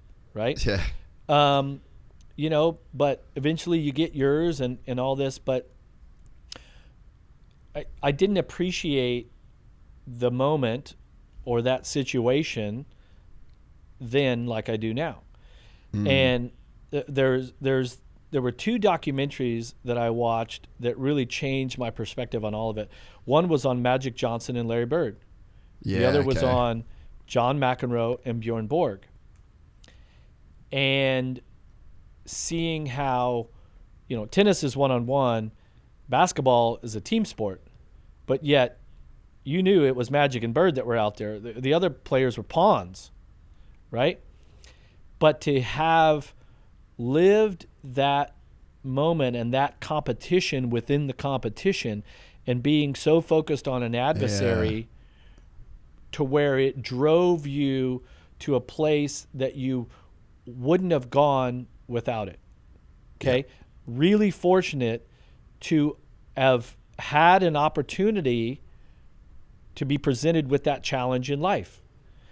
And those guys like Bjorn Borg and John McEnroe, they elevated the competition, and it was like, yeah, there's 50 people that entered the U.S. Open tournament or however many it is. But when we get to the finals, we know who it's going to be. Yeah. And and these guys were like, the rest of you are all in the way. You're just steps on the way to what the goal is. The goal is we've got to do this, and that I appreciate that, even with the failures, even the shit times, the times where I was victorious and became the champion, it really made those victories and all that really special. Like really gives it some weight, Yeah, that's a really cool way to put that. And I think about what it does globally for the sport. Like you think about what your battles with Jeremy did for guys like Ricky Carmichael and James Stewart and Travis Pastrana. It's like you elevate. It takes guys like you to elevate the sport to a new level, and then that becomes this new baseline for reality of like, this is how fast you can go on a supercross track. This is how fast you can go on a motocross bike. And then the next generation just brings that level from the start, and then they get into a rivalry. And James and Ricky, and some of those battles are just outrageous. There were times where James, Ricky, Chad, they might qualify 3 seconds faster than whoever else was not in that group. I mean, just like totally different levels, and the fact that you push each other, that if you want to be great, if you want to be the champion, here's what you have to do. And there are fans that love McGrath, fans that were super supportive for me, and they get to then go to the race and have that thing, and there are certain riders, even riders today, that will make a fantastic living in the sport. Yeah. And have levels of success. That'll be great and all that. But what you're going for, the goal should be that thing where you're at the very top, and to be able to live that. And also, you have to have respect for the adversary, that when if second sucks, then what did the champion actually do? And I taking it back, kind of the broadcasting is, I want to make sure that they realize, that the fans realize, that Adam Intignap, qualifying 22nd, he is a bad motherfucker. Yeah. So without saying it, Dungey won the race. So what's that make Dungey? If the guy's 22nd, and then in this thing with this rivalry is, you take the first and second and they swap it back and forth, and pretty soon you just start to elevate yourself from everybody else. The other guys are trying to get in the mix, but we've seen it time and time again that very rarely can you keep three guys in the championship hunt. That's what's really special about what's happening like right now. Yeah. With Supercross here in America. But at that level, normally it sorts out to two, because you really just start to clip who wants it the most, and most of the time it becomes between two guys willing to give it whatever they got to give, and somebody's going to win and somebody's not. Yeah. No, it's Super cool. Well, hey, this has been an epic 3 hours, bro. I know you've got a long 3 hours already? That's it? Yeah, we hit it, bro. Yeah. Before I go, though, I did want to, as I sat here and my sort of fidget thing I fidget with is my DC ring, is just, say a word about Ken Block and mate, actually, yes, 100%. How amazing I haven't got to. He was. Yeah, I haven't really got to talk about his contributions as a friend, his contribution in business and sport, and he was such a big fan of Supercross and what all of us did, and really opened, was a big advocate for it, where he was one of those brand leaders that saw a vision and had the balls to go for it and started to blend skate, surf, snow, moto, all these sports together, and really give Supercross an incredible recognition and open it up to a new group of fans that might not have without his contribution. So big loss this year. Yeah, I was never really lucky enough to spend much time with him, but he was always a guy that, like, you get those people that it's almost like they transcend what it is that they're involved in initially. And he seemed like a guy that really transcended like action sports. He transcended business, but in transcending those things, he elevated those things to his level, if that makes sense. And I just think that we just owe him such a debt in that sense. He had a totally separate level than anybody else has. I mean, you look when they did the celebration of life at Woodward up in Park City, incredible turnout, but his way of doing things was fearless. Every mountain bike, motorcycle, car, snowmobile, UTV, whatever it was, he was like, it was Ken Block, it was wrapped, it was his flavor, it was, we're going to fucking go for it. And there was never any doubt. And what he, after all the people that spoke at the event, everybody from his business partners to friends to athletes, he saw something in me that I couldn't see in myself. And then with DC, okay, now we've got the means, the ability, whether it's the conduit with content or it needs financial backing or whatever, for you to go do this. But I'm going to invest in this with the company. Everything we have in the company is riding on this. You can do it. You have to go do it. You're not going to fail. You can do this. Believe it, and then go for it, right? And it was just absolutely fearless. And that's how he lived his life. And it's really sad that he's gone, but it is the fact that we all got to be friends with him, work with him, be a part of what his dream in life was, and be along for the ride is just, I feel so blessed to have had a friendship with him, and I wish I'd have got to spend more time with him in these latter years, but quite the human being. Where'd your friendship with him start? Well, Rhino first became friends with him, and he started coming around, races, and then eventually, Rhino was probably the first moto guy to get a shoe deal, and then it's, one thing led to another. He'd do custom shoes for us and sponsorship and getting on the payroll and ads and things like that. I mean, the advertising that he would do, like, he didn't give a shit. He was like, when I got caught with weed and got fired, we did a Motocross Action version of one ad, and then we did a Racer X version. Well, it was me doing a knack, which I rarely ever did. And the Motocross Action version, the tagline said, "Ever wonder what it would feel like?" or something like that. And the Racer X version said, "Clinton still has his job." Like, dude, it was the same year, wasn't it? And Ken was like, dude, if you were a skater and you got busted like this and got in trouble, as much press as you've got, I would have had to pay you bonuses for all this. But in your sport, you're being, So he was just brilliant that way, and he was a brilliant, not just in what he did, his vision with business and stuff like that, but just as a friend. I mean, it's a tough loss, but also on the flip side is we all got to experience his friendship and be around him and make incredible memories. Like we did a 2-week moto wakeboard trip one time up to Washougal and back, and with Lucy and Bots, Blair, everybody. And when 9/11 happened, was actually up in Bass Lake in Northern California on a week-long trip. We were all living in the same house, wakeboarding, mountain bike, Z50s, everything for a week. Just incredible memories, and so I'm gonna miss him.